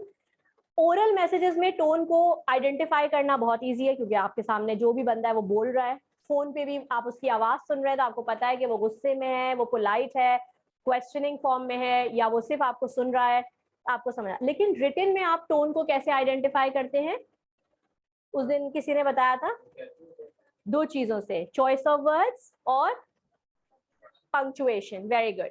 ठीक है, जो आपकी पंक्चुएशंस होती है, यानी कि कॉमास, फुल स्टॉप, सेमीकोलन, ये आपको बता रही होती हैं कि अब वो बंदा आपसे किस तरीके से बात कर रहा है। अगर बहुत ज्यादा कॉमास यूज हो रहे हैं तो इसका मतलब है वो पॉजेस ले रहा है। ठीक है, अगर क्वेश्चन मार्क ज्यादा है तो इसका मतलब है वो हर चीज पे आपसे सवाल कर रहा है। ठीक है, और कि वो टोन हार्श है या पोलाइट है, ये आपको चॉइस ऑफ वर्ड से पता चलता है। ठीक है, सो फॉर एग्जाम्पल अगर कोई इस तरह से आपको लिखे कि you have to complete this task before 10th of this month and submit it on my table, तो ये किस तरह की टोन है? हार्श है, क्योंकि यहाँ हैव आ रहा है।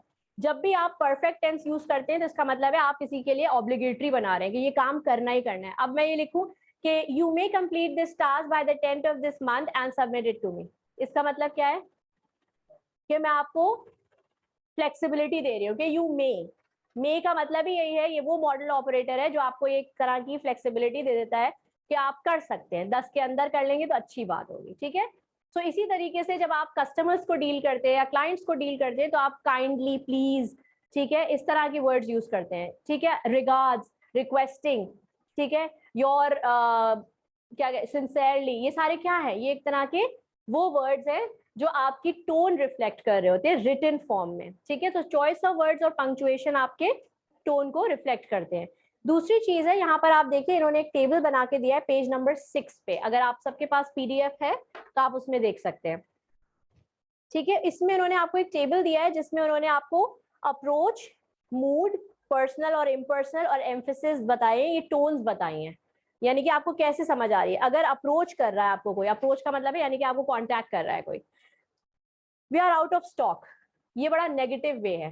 ठीक है, अगर आपको मैं इस तरह से कहूँ we will be getting new stock by tomorrow, तो आप फिर भी ये समझेंगे कि हाँ भाई ये मेरा काम करना चाह रहे हैं। लेकिन अगर मैं एकदम से डायरेक्ट कहता हूँ we are out of stock, तो इसका मतलब है भाई आप, मैं आगे आपसे बात ही नहीं करना चाह रही, यही मैसेज आपको कन्वे होगा। मूड, राइट द रिपोर्ट, अब मैं कहूँ आपको राइट द लेटर और फिर मैं चुप हो जाऊं, तो इसका मतलब है कि आपको मेरे पॉज और मेरी टोन से, इस सेंटेंस से समझ आ जाएगा कि भाई ये काम कर लो वरना इनका दिमाग खराब है। और अगर मैं आपसे कहूँ will you right the report please, तो आधे लोग तो ऐसे ही बैठे हुए मेरी शक्ल देख रहे होंगे, नहीं लिखेंगे वो, मुझे पता है। ठीक है, सो ये डिफरेंट डिफरेंट अप्रोचेस होती है, और मुझे यहाँ पे लग रहा है कि मुझे अब यहाँ पे फर्म अप्रोच रखनी पड़ेगी। ये पोलाइटनेस तो मैं यहाँ से अपनी एक कर्टसी खत्म ही कर दूँ, ये सी तो मुझे जहर ही लग रहा है, क्योंकि फायदा नहीं है। ये मैंने सी पिछली क्लास में यूज करा और कोई फायदा नहीं हुआ, सब आ गए वैसे ही के 3 पेज नहीं पढ़े। ठीक है, अच्छा, पर्सनल और इम्पर्सनल, जितना हो सके आपको यू अप्रोच अप्लाई करते हुए आपको द वर्ड यू यूज करना है। जितना आप आई यूज करेंगे उतना क्या करेंगे आप? डिस्टेंस क्रिएट करेंगे, क्योंकि आपने खुद भी देखा होगा कहीं पर भी आप जाएं या कोई क्लास आप अटेंड करें और वहां टीचर या ट्रेनर या स्पीकर आपसे सिर्फ इस तरह बात करें, मैं जो हूँ मैंने ये किया हुआ था और मैंने जब ये सोचा और मैं ये चाहता हूँ, मैं, जब बहुत ज्यादा मैं होता है तो लोग बकरी जैसे लगने लगते हैं और आपको वो जगह बहुत बुरी लगती है। You don't want to be there, क्योंकि आपको लगता है या तो भाई ये सिर्फ अपनी तारीफ करने आए। ठीक है, तो जितनी हो सके आपको आई और माय ये वाले पर्सनल प्रोनाउंस कम यूज करने हैं। कोशिश करें आप किस तरह की चीजें यूज करें, we can work together, you are the best company for us to collaborate, जो भी, यानी कि यू या वी में ये हो जाता है कि आप एक तरह की कोऑर्डिनेशन शो कर रहे होते हैं, और यू में आप किसी को इतनी रिस्पेक्ट दे रहे होते हैं कि वो आपका काम जरूर करेगा। ठीक है, तो इन्होंने यहाँ पे बताया अगर मैं इस तरह से कोई चीज बोलूं, you will receive a 3% pay raise ये बहुत ही पर्सनल है। इससे बेहतर ये है कि आप बोलें कि it has been agreed by the board that employees will receive a 3% pay raise this year. ठीक है, तो यूजुअली ये किस तरह की मीटिंग्स के लिए कहा गया है? जो जनरल स्टाफ मीटिंग्स होती हैं जिसमें अप्रेजल्स डिस्कस होते हैं या प्रमोशंस डिस्कस होते हैं, तो ऐसी जगहों पर भी आप पर्सनली किसी को पॉइंट आउट ना करें, क्योंकि देखिए वो तो खुश हो रहा है। अब फर्स्ट करें आपका, मैंने प्रमोशन अनाउंस किया कि भाई you will get promotion this year and you will be the senior manager, लेकिन जो आसपास बैठे होंगे यू डोंट नो कि वो किस तरीके से इस न्यूज को ले। कुछ लोग मे बी आपके जो वेल विशर्स होंगे वो खुश होंगे, लेकिन मोस्टली क्या हो जाता है, प्रोफेशनल राइवलरी बढ़ती है। ठीक है, और एक तरह का प्रॉब्लमैटिक इन्वायरमेंट क्रिएट हो जाता है। उसके बाद आगे उस इन्वायरमेंट में काम करना या आपके लिए ग्रो करना मुश्किल हो जाएगा, क्योंकि अब सब अपने अपने हिसाब से सोचेंगे। तो हमें एक जनरल टर्म यूज करनी होती है जिससे सब खुश हैं या किसी को पता ही ना चले। ठीक है, तो ज्यादातर हमें अपनी बातों को बड़ा कॉन्शियसली करना होता है। एम्फेसिस का मतलब होता है किसी बात पे जोर देना। तो द मीटिंग इज टुडे, अगर मैं आपसे ये कहूंगी तो ये एक बहुत ही डायरेक्ट मैसेज है। इसकी जगह मैं ये कह सकती हूँ the meeting is scheduled to be today. ठीक है, इसका मतलब ये है कि मैंने फॉर्मल वे में बोला है, ये सिर्फ एक फॉर्मेलिटी है। वरना मीटिंग इज टुडे भी आप कह सकते हैं, ये कोई गलत नहीं है, लेकिन ये बहुत ज्यादा डायरेक्ट अप्रोच है। अगर मैं अपने कॉलीग्स या कोवर्कर्स से बात करूंगी तो मैं कह सकती हूँ मीटिंग इज टुडे, लेकिन अगर मैं एक सीनियर हूँ और अपने जूनियर से बात कर रही हूँ या जूनियर सीनियर को बता रहे हैं तो वो ये कहेंगे कि the meeting is scheduled today. ठीक है, क्योंकि यूजुअली आपने देखा होगा कि फॉर्मल या अपने से किसी सीनियर लेवल के बंदे से बात करने के लिए आप कुछ चॉइस ऑफ वर्ड्स अलग होते हैं। ठीक है, सो ये इस तरीके से। फिर इन्होंने टोन के बाद जो ज्यादा जोर दिया है वो किस चीज पे दिया है? वोकैबुलरी। वोकैबुलरी एक ऐसी खतरनाक डरावनी बीमारी है जिससे आप नहीं बच सकते, और मैं आपको थोड़ा सा डराना चाहूंगी यहाँ पे कि वोकैबुलरी की प्रैक्टिस आप शुरू कर दें। मैंने पहले भी कहा था और मैं रोज यही कहूंगी जब मेरी क्लास होगी। क्यों? क्योंकि आपको पता है बच्चों के पेपर वोकैबुलरी की वजह से रुक रहे हैं। या तो उन्हें वर्ड समझ नहीं आ रहे, और वो वोकैबुलरी जो प्रेसी के लिए दी गई है वो उन्हें समझ नहीं आ रही। जब वो उसे डिकोड नहीं कर पा रहे हैं तो वो फेल हो जाते हैं, और फिर आपका PRC 1 जो है आपको दोबारा दोबारा देना पड़ता है। तो आप चाहते हैं कि दोबारा दोबारा देते रहे? ठीक है, तो अगर आप नहीं चाहते हैं तो प्लीज अपनी वोकैबुलरी पे थोड़ा सा जोर डालें, इस तरह से कि जो चीजें आपको बुक में दी गई हैं, मैं इसलिए आपको रीड करवा रही हूँ कि इसमें बहुत सी टर्मिनोलॉजी ऐसी आती है जो आपके लिए बिल्कुल नहीं है। अब देखिए, जैसे मैंने आज वर्ड्स यूज किए वेग, एम्बिग्विटी और क्या कहते हैं कॉजालिटी, कॉम्प्लेक्सिटी, क्रोनोलॉजी, तो ये सब आप लोगों ने पहली बार सुने। अगर आप यही वर्ड्स पहली बार सुन रहे हैं तो आपको आपकी सोच है फिर आप आई कैप के वोकैबुलरी का क्या करेंगे? वोकैबुलरी बहुत खतरनाक आती है। ठीक है, तो कोशिश करें कि जो जो चीजें मैं रीड करवा रही हूँ वो रीड करें, और नहीं समझ आ रही है तो अंडरलाइन करके आए, क्लास में पूछे। बिल्कुल डेड क्लास बैठी रहेगी जैसे एक कब्रिस्तान में मैं आके पढ़ा रही हूँ, तो ये मुझे नहीं चाहिए। आई वांट लाइव क्लास, जो कि मुझसे सवाल भी करे और जो नहीं समझ में आ रहा है वो बार बार पूछे। ठीक है, कस्टमर इज ऑलवेज राइट। देखो बेचारे, उनको पता है जो ऑनलाइन है, तुम लोग बस ऐसे ही बैठे रहो। तो गूगल तो तुम्हारे हाथ में भी था, कर लेते तुम लोगों, मैंने मना तो किसी को नहीं किया। ओ, क्यों नहीं होता? याद हो जाता तो अच्छी बात है, अच्छी बात नहीं। अच्छा देखो, मुझे नहीं समझ आता तुम लोग क्लास में या कोई भी चीज पढ़ते हुए गूगल से क्यों डरते हो? आपको पता है गूगल पे जो इन्फॉर्मेशन हैं वो कोई जरूरी नहीं है कि सारी इन्फॉर्मेशन बहुत सही हो, लेकिन एटलीस्ट अगर it's a good help which you are having on your finger tips तो आप उसे यूज करें। हमारी जनरेशन उल्टे कामों के लिए तो गूगल बहुत यूज कर रही है, लेकिन जब जो रेलिवेंट चीज है उसमें आप गूगल यूज करते हुए ये डरते हैं कि पता नहीं ये मैंने गूगल से देख के बोल दिया, टीचर कहेंगे कि ये क्या किया। मैं क्यों कहूंगी? आपकी और मेरी दोनों की नॉलेज और लर्निंग में इजाफा हो रहा है, इसमें कोई बुराई नहीं है। ठीक है, तो अगर मैं कहीं बीच में रुक के बोलूं कि भाई ये वर्ड याद नहीं आ रहा, आप बताएं, और if you have to Google it to tell me, कर ले। ठीक है, क्योंकि गूगल आपका, या Google is not that bad thing, Google आपके लिए हेल्प है एक तरह की। ठीक है, अच्छा ये बातें आपको समझ आ गई कि स्टाइल में जो है टोन सबसे ज्यादा इंपॉर्टेंट है, और टोन में भी आपकी किस तरह की अप्रोच होनी चाहिए, यानी कि नेगेटिव, पॉजिटिव या डायरेक्ट, इनडायरेक्ट। वोकैबुलरी में आपको सेलेक्टेड वर्ड्स यूज करने के लिए कहा जाता है जब आप फॉर्मल राइटिंग करते हैं। वो रीजन यही है कि आप एक ऐसे इन्वायरमेंट में होते हैं जो ना ही आपका एक फैमिली इन्वायरमेंट है ना फ्रेंडली इन्वायरमेंट है, लेकिन आपको वहां बहुत ही ज्यादा एक अच्छी रेपो बिल्ड करनी होती है ताकि आपकी बात सामने वाले और सामने वालों की बात आप समझ जाएं और काम चलता रहे स्मूथली। बिजनेस का उसूल ही यही होता है कि उनके काम में कोई रुकावट ना आए और चलता रहे और उन्हें फायदा होता रहे। तो अगर आपकी रेपो अच्छी हो जाएगी कंपनी में तो आप उनके काम आएंगे ऑब्वियसली। तो इसलिए आपकी चॉइस ऑफ वर्ड्स बहुत ज्यादा सोच समझ के होते हैं। जो लोग सोच के बोलते हैं they are wise, and those who speak and then think, वो क्या होते हैं? डम। वेरी गुड, डम होते हैं, ठीक है। तो डोंट बी डम, बी वाइज, और सोचे और फिर जवाब। इंटरेस्ट एंड पर्सनालिटी, जब आप यू अप्रोच की बात करते हैं तो आपको ये चीजें देखनी होती है, इंटरेस्ट और पर्सनालिटी। सो फॉर एग्जाम्पल, कुछ लोगों को आपने देखा होगा, वो बात जब वो आपसे फ्री हो जाते हैं और आप उन्हें समझने लगते हैं तो आपको पता होता है कि इनसे अगर मैं मजाक भी कर लूँ थोड़ा तो चलेगा, दे वोंट माइंड।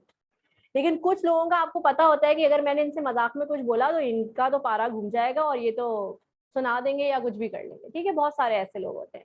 जैसे उस दिन रेहान ने बताया कि अब्बू से बात करने के लिए उसको पूरा चैनल बनाना पड़ रहा होता है, राइट। या फिर अगर उनसे बात करता है तो पहले वो बातें करता है जो उन्हें पसंद है ना, और उसके बाद करता है। तो इसका मतलब ये है कि he might have observed his personality और उसके हिसाब से वो बातों को डिजाइन कर रहा है, ठीक है। ये एक स्मार्ट एक्ट है, ये हर इंसान को प्रोफेशनल लाइफ में करनी होती है। क्यों करनी होती है? आप जिसके अंडर काम करते हैं वो आपका एम्प्लॉयर है। अगर वो आपसे खुश नहीं है तो ऑब्वियसली आपको वो पर्क्स नहीं मिलेंगे जिसके लिए आप यहाँ आए हैं या जिसके लिए आपने इतनी मेहनत करके ये जॉब ली है, ठीक है। कल को वो आपको आफ्टर प्रोबेशन या विद इन प्रोबेशन ही कहेगा चलो भाई भागो, तुम नहीं समझ आ रहे, ठीक है। तो अगर आपको कहीं पे टिकना है या आपको ग्रो करना है तो आपको पर्सनैलिटी और इंटरेस्ट को जानना होगा।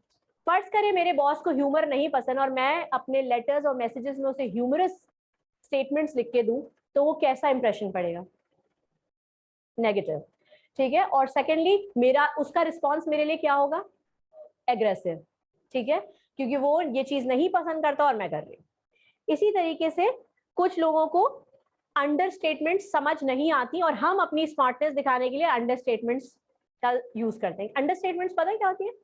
तुम लोग तो सबसे ज्यादा करते हो, इस जनरेशन का तो हॉबी यही है। मीम्स देखी है ना आप लोगों ने?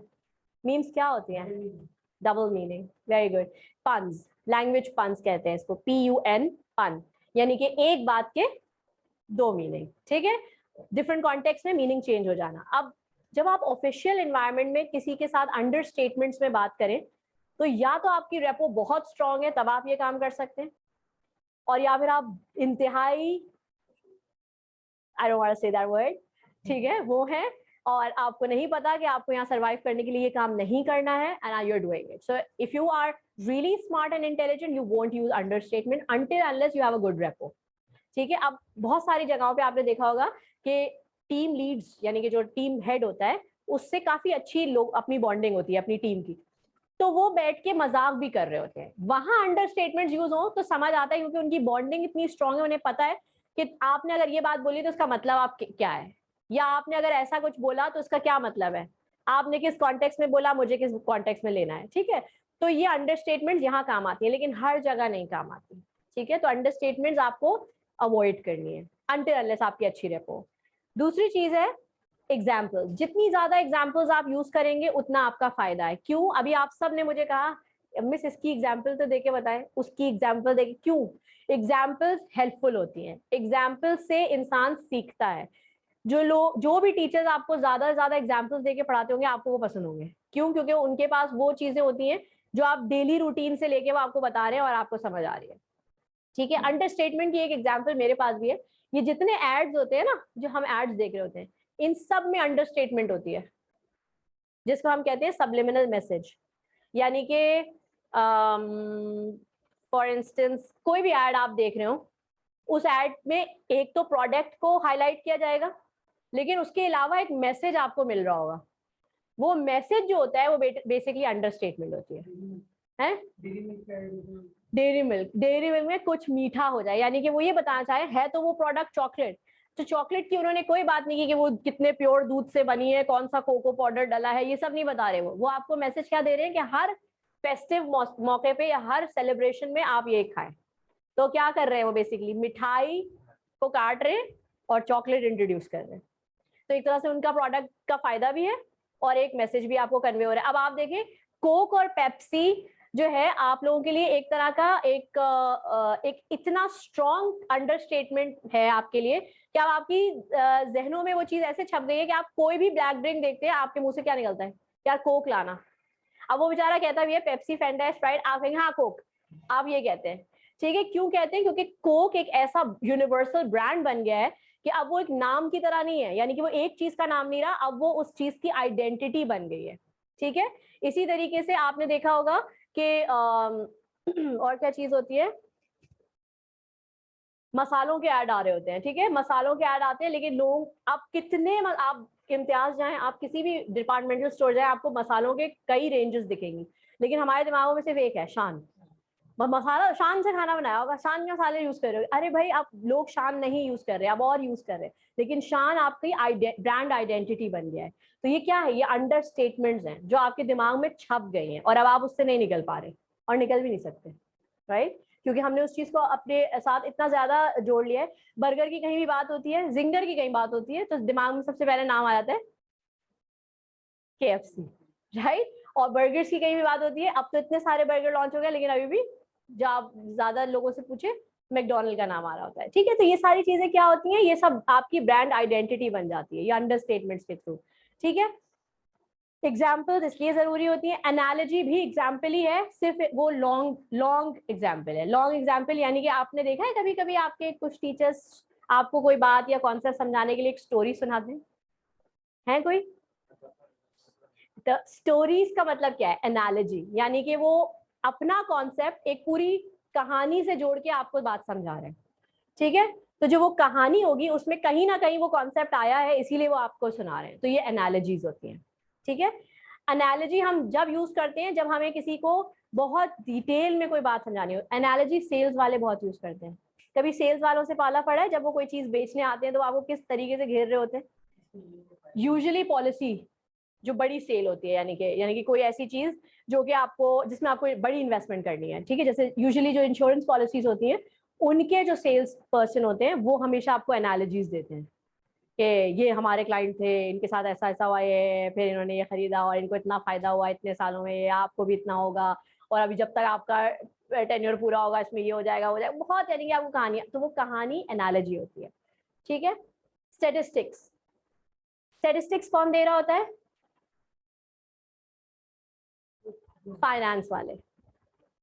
जैसे फाइनेंस डिपार्टमेंट के लोग होते हैं, उनसे जब रिपोर्ट मांगी जाती है या उनसे किसी चीज के बारे में पूछा जाता है कि भाई आप पिछले हफ्ते का जो है की रिपोर्ट दे, या लास्ट मंथ की या 6 मंथ की रिपोर्ट दे, वो तो वो आपको स्टेटिस्टिक्स के साथ देते हैं, ठीक है।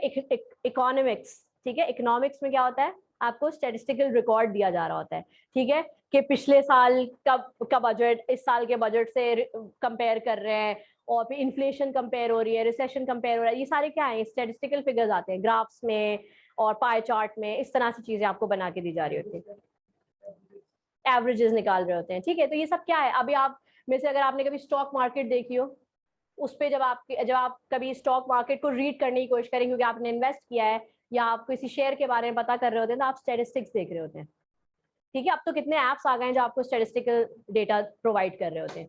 तो स्टेटिस्टिक्स इसलिए इंपॉर्टेंट है जब आप किसी चीज की बिल्कुल माइन्यूट डिटेल्स और फिगर्स में बात करें। फैक्ट्स हमेशा और फॉर्मल राइटिंग का हिस्सा रहा है, इसलिए उनके बगैर फैक्ट आप कोई बात नहीं कर सकते। बिजनेस में अजम्पशंस पे बातें कम होती है, यानी कि प्रोबेबिलिटी आप जरूर शो करें, लेकिन आप उस पर डिपेंड नहीं कर सकते टोटली। आपको हमेशा अपने लिए एक प्लान बी या कंटिजेंसी प्लान रखना पड़ता है, ठीक है। यानी कि आपने 3 ईयर प्लानिंग की, 5 ईयर प्लानिंग की इन्वेस्टमेंट के लिए या किसी चीज के लिए, बट आपका एक कंटिजेंसी प्लान हमेशा तैयार होता है। क्यों? क्योंकि ये बिजनेस है, आप एक ही चीज पे, यानी कि you can't put all your eggs in one basket. पता चला वो चीज डूब गई या वो चीज फ्रॉड हो गया, आपके साथ कुछ हो गया, तो आपका तो सारा सब कुछ डूब गया। तो ये तो आप बिल्कुल ही एक अच्छे बिजनेसमैन तो नहीं हुए, राइट? तो इसलिए आपको फैक्ट्स पे डिपेंड करना होता है, ठीक है। एनेक्डोट होती है पर्सनल स्टोरी, यहाँ लिखे हुए सारे एनेक्डोट के आगे लिखे पर्सनल स्टोरी है। पर्सनल स्टोरी का मतलब ये है कि अक्सर लोग जो है अपनी आप बीती या अपने से रिलेटिवली किसी करीब की कोई स्टोरी सुना के आपको एग्जाम्पल देते हैं, ये होता है एनेक्डोट। इन सारे वर्ड्स के मीनिंग अगर आपको आते होंगे तो एटलीस्ट आपको बात समझने में आसानी हो जाएगी। गई नहीं, ठीक है। एनेक्डोट, उसके बाद क्वेश्चन सबको पता है क्या होता है, ह्यूमर पता है क्या होता है, मेटाफर्स मैंने अभी समझा है आपको। डायरेक्ट जब आप कंपेयर करते हैं चीजों को तो वो मेटाफर्स होते हैं, और क्यूरियोसिटी भी आप सबको पता है किसी भी चीज के बारे में बहुत ज्यादा क्वेश्चनिंग करना, उसके बारे में पता लगाना, रिसर्च करना इज क्यूरियोसिटी। अब हर बड़ी कंपनी के पास एक R&D डिपार्टमेंट है, रिसर्च एंड डेवलपमेंट। क्यों? क्योंकि हर बंदा, हर कंपनी अपने प्रोडक्ट्स में इम्प्रोवाइजेशन ला रही है, इसलिए क्योंकि जो लेटेस्ट टाइम है या जो अभी मॉडर्न टाइम है, इसमें अगर आपकी चीज अकॉर्डिंग टू टाइम और क्लाइमेट नहीं है तो वो नहीं चल सकती। जैसे कि लेट्स से पहले हमारे पास कितने अजीब अजीब से साबुन भी आते थे, सूफी सोप और ये, अब इनके ऐड आते नहीं आते। क्यों? क्योंकि शायद इनकी कंपनीज ने R&D पे काम ज्यादा नहीं किया और इनके फॉर्मूलाज को ज्यादा इम्प्रोवाइज या मॉडिफाई नहीं किया, ये वहीं पे रुक गए, इनकी सेल खत्म ही हो गई, डिमांड ही नहीं रही। अब लोगों को क्या चाहिए? वैसे भी अब हाँ, पैकेजिंग। अभी आप लोग पढ़ेंगे, जब 5 पीस पढ़ेंगे ना अपने उसमें ITB में, यानी कि बिजनेस में, तो मार्केटिंग स्ट्रेटजीज में आप पीस पढ़ेंगे तो उसमें आपको पता चलेगा पैकेजिंग कितनी इंपॉर्टेंट होती है। यानी कि जो चीज, वही जो दिखता है वो बिकता है। द थिंग इज दैट कि आपको जो चीज ज्यादा चमक चमक वाली होती है, जिसका ऐड बहुत आ रहा होता है, आप वो खा लेते हैं। जैसे कि मैंने अभी वो नए वाले नॉट ट्राई किए थे, ये सोच के कि वो बड़े स्पाइसी है, इंतहाई बकवास है। हाँ, आप मतलब अगर आपको वाकई अपना स्टमक अपसेट करना है, आप वो खा लें क्योंकि वो बेकार मिर्च है, ठीक है। तो लेकिन क्योंकि उसकी पैकेजिंग, उसका एड, हर चीज इतनी ज्यादा हाइप क्रिएट कर रही थी, इतना ज्यादा लार्ज स्केल पे दिखाया जा रहा था कि आप उससे फौरन अट्रैक्ट हो जाते हैं, ठीक है। तो अब ये स्ट्रैटेजी चलती है, ठीक है। यहाँ तक बात समझ आ गई है? कोई क्वेश्चन है किसी का? मेटाफर्स क्या होते हैं? मेटाफर्स बेसिकली होती है डायरेक्ट कंपैरिजन। जैसे कि अगर मैं किसी से कहूँ कि my class is full of headless chickens, तो इसका क्या मतलब? हेडलेस चिकन्स, जल्दी बताओ, हेडलेस चिकन का क्या मतलब है? बगैर सर की मुर्गी। ये तो बिल्कुल लिटरल है, ठीक है, लिटरली ऑब्वियसली इसका मतलब है। लेकिन ऑब्वियसली बगैर सर की मुर्गी कैसी होगी? हाँ, खाली दिमाग, यानी कि दिमाग ही नहीं चाहिए, कुछ भी कर लो, काट दो, पीट दो। तो मतलब अभी जो है ना, मतलब ये वाली फीलिंग आ जाती है, अगर मैं सवाल करूँ और जवाब ना मिले तो मुझे आती है कि मैं क्या हेडलेस चिकन को पढ़ा रही हूँ, राइट।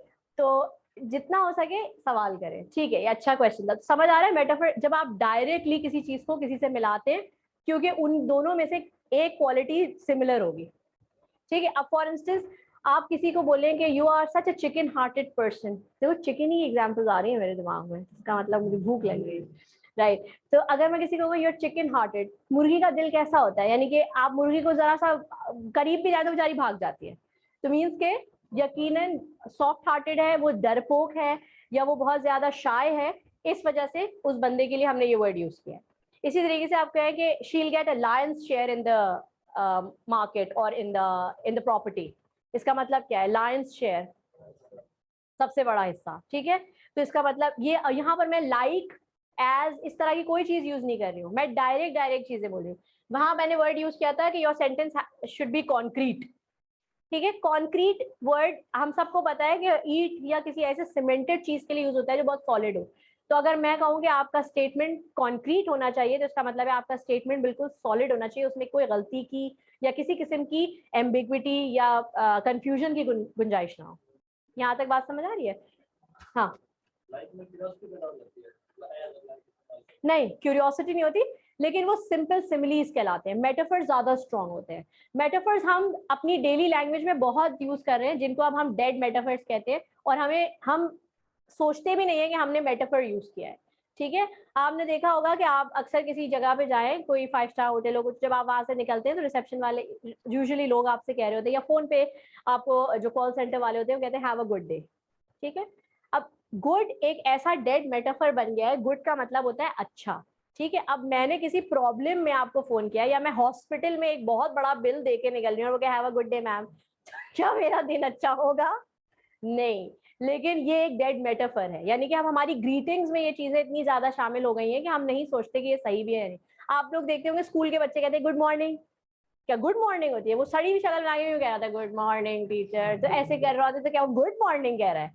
तो जब उसने मुंह ही बना लिया तो इसका मतलब है वो गुड मॉर्निंग नहीं है, उसके लिए तो बिल्कुल भी नहीं है, लेकिन वो कह रहा है क्योंकि अब नॉर्म्स हैं, ठीक है, रूल्स हैं, अब उस कैसे निकले सोसाइटी से, ठीक है। तो ये वो चीजें होती हैं जो मेटाफर्स कहलाती है। ह्यूमर, ह्यूमर मजाक, जोक्स, ठीक है। जब मैं आपको मैंने अभी बोला कि तुम लोग सब मुझे अभी हेडलेस चिकन लग रहे हो, it's a humour, because I know you people understand. अगर आप सबकी शक्ल बन जाए तो ये क्या बात कर दी, हम कहीं से चिकन लग रहे हैं, तो फिर ऑब्वियसली इसका मतलब है कि इस क्लास में ह्यूमर मैं नहीं यूज करूं, ठीक है। तो अगर क्यूरियोसिटी का मतलब होता है जब आप किसी चीज के बारे में रिसर्च करने बैठ जाएं, ठीक है, यानी कि इतनी ज्यादा खोज लगाएं, इन्वेस्टिगेट करें आप, ठीक है।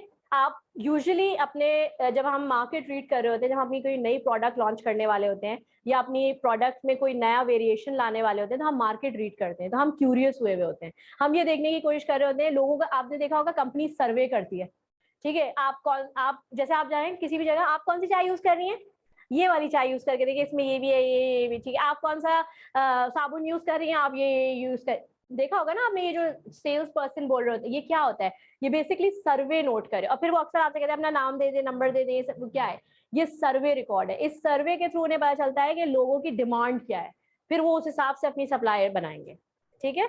तो ये क्यूरियस क्वेश्चंस होते हैं, ठीक है। और कुछ फिर उन्होंने इस पेज में लिखा है, this is the reason that content for written communication must be planned carefully by way of. हमेशा याद रखिए रिटन लैंग्वेज स्पोकन लैंग्वेज से थोड़ी सी डिफरेंट होती है।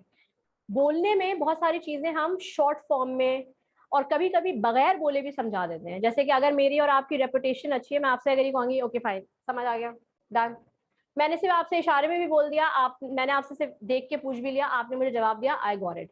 लेकिन जब हम रिटन फॉर्म में काम कर रहे होते हैं, तो रिटन फॉर्म में हमें बहुत सारी चीजें देखनी पड़ती है। जैसे यहाँ इन लेटर वी यूज एग्जाम्पल और नॉट, इट डिपेंड्स। लेटर में मुजम्मिल आप एग्जाम्पल्स जब यूज करते हैं जब वो ऐसा कोई लेटर हो जिसमें आपसे बोला जाए कि भाई हमें ये बात समझाओ, हमें समझ नहीं आ रही। सो फॉर एग्जाम्पल आप किसी क्लाइंट या कस्टमर को किसी चीज के बारे में या उसका यूज बता रहे हैं, वहां आप एग्जाम्पल्स दे सकते हैं।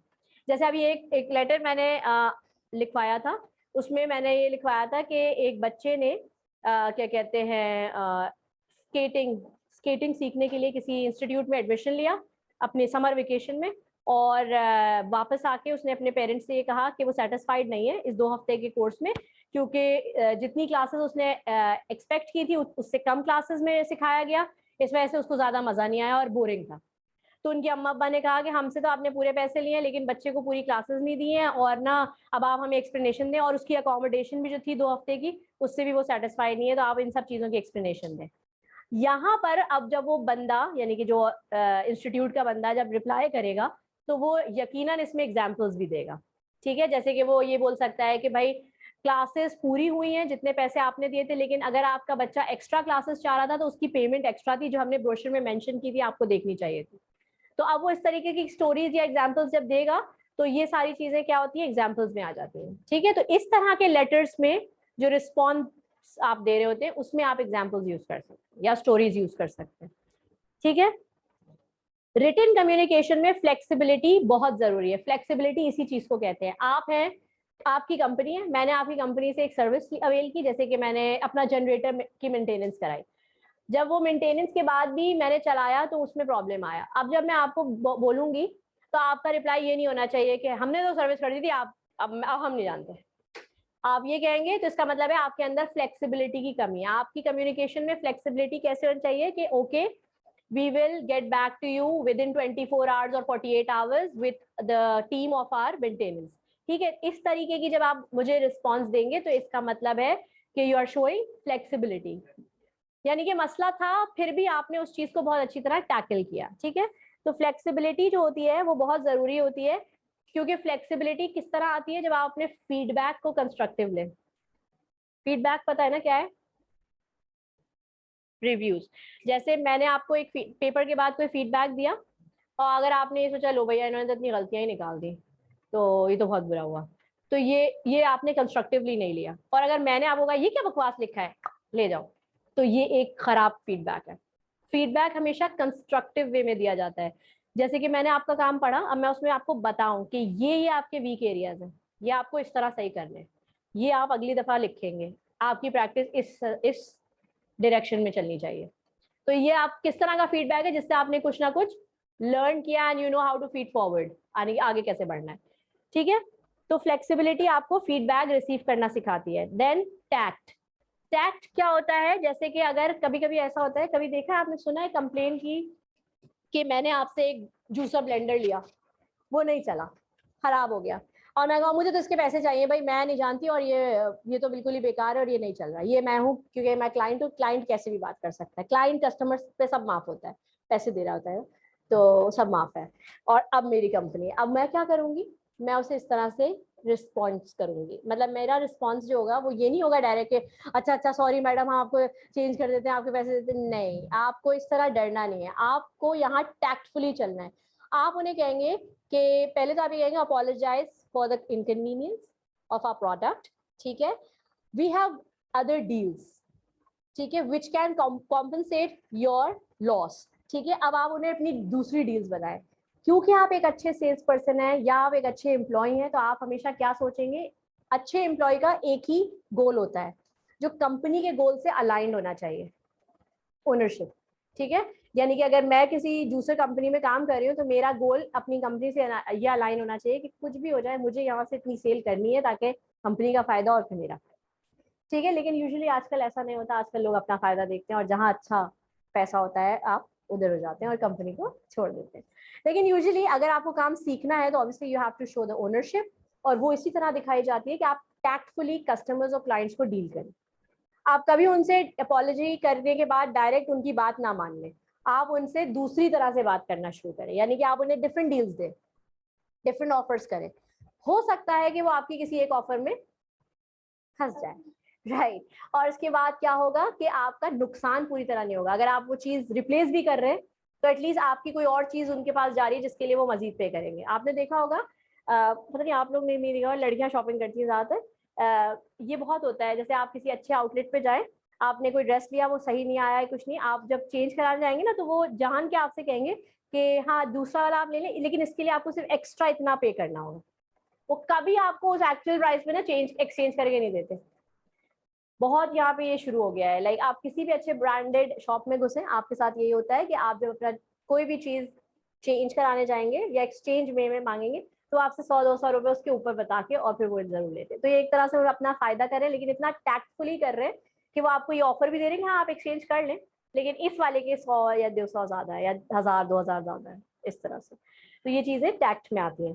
तीसरी चीज होती है एक्यूरेसी। किसी भी मैसेज में एक्यूरेसी आपकी क्रेडिबिलिटी और ऑथेंटिसिटी को एक्सप्लेन करती है। अगर मैं एक बात जो कर रही हूँ आप उसे गूगल से वेरीफाई करें और उसमें कहीं भी डिस्क्रिपेंसी आ जाएगी तो क्या आप मेरी क्रेडिबिलिटी आपके सामने कैसी हो जाएगी, जीरो, कि ये तो ये कह रही थी, गूगल तो ये कह रहा है, मींस, और फिर दो तीन जगह से आपने जब उस चीज को क्रॉस चेक किया तो आपने कहा ओ ये तो बहुत ही अजीब सी बात है, ये सही नहीं है। आपकी ऑथेंटिसिटी, आपकी ऑनेस्टी और आपकी नॉलेज पे डिपेंड करती है, ठीक है। किसी भी शख्स की क्रेडिबिलिटी उसकी ऑथेंटिसिटी पे डिपेंड करती है, और ऑथेंटिसिटी आती है इंटेग्रिटी से। सारे वर्ड बहुत मुश्किल है, लिखो या ऐसी समझ आ रहे हैं।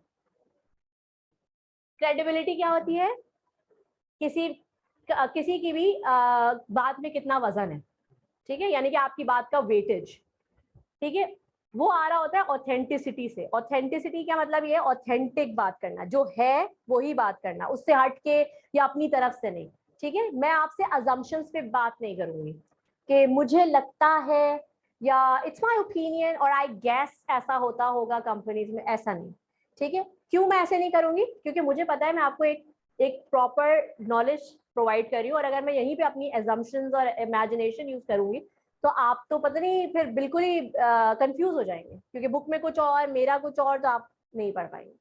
तो इसी वजह से मेरी हर बात में इंटेग्रिटी होनी चाहिए। इंटेग्रिटी का मतलब होता है ऑनेस्ट इंफॉर्मेशन या ऑनेस्टी, ठीक है, honesty towards your work, honesty towards your information, ठीक है। जो भी किसी को बात बताएं, अगर उसमें आप पूरी तरीके से आपको 100% श्योरिटी नहीं है, वो बात आगे ना कन्वे करें। हमारे मुल्क का सबसे बड़ा अलमिया क्या है, रूमर्स। हम लोग क्या करते हैं, अरे नेट पे लिखा था, उसने कहा है। अब आपको जब जैसे ही मैं क्रॉस क्वेश्चन करूंगी, आपको कैसे पता कि ऐसा है, तो आप आएंगे वो दोस्त ने बताया था, दोस्त को कैसे पता चला, उसने कहीं से सुना था। ये जो कहीं वाले लोग हैं ना, ये रिसोर्स सबसे ज्यादा खतरनाक होती है। कि कहीं पढ़ा था और कहीं सुना था। इसका मतलब है कि आपको तो खुद ही नहीं पता कि ये बात कितनी ऑथेंटिक है, लेकिन आप फैला रहे हैं। तो हमारी कंट्री में इस तरीके से बातें फैलती हैं जिससे ज्यादा प्रॉब्लम क्रिएट होता है। तो कोशिश ये करें कि आप जब कोई मैसेज डिजाइन करते हैं फॉर्मल लैंग्वेज में या ऑर्गेनाइजेशनल स्ट्रक्चर में, तो वो एक्यूरेट होना चाहिए, ठीक है, ताकि आपकी क्रेडिबिलिटी का बैलेंस बरकरार रहे। वरना आपका बॉस ये कहेगा अभी ये तो इधर उधर की फेंक रहा होता है, बेकार, ये कोई बात इसकी जो सही नहीं होती, ठीक है। तो ये सारी चीजें आ जाती हैं किस पे, हमारे मैसेज के स्टाइल, स्ट्रक्चर, मीडियम पे। इनमें किसी भी चीज में आपको कोई प्रॉब्लम हो तो प्लीज क्वेश्चन, कोई भी चीज ना समझ आई हो।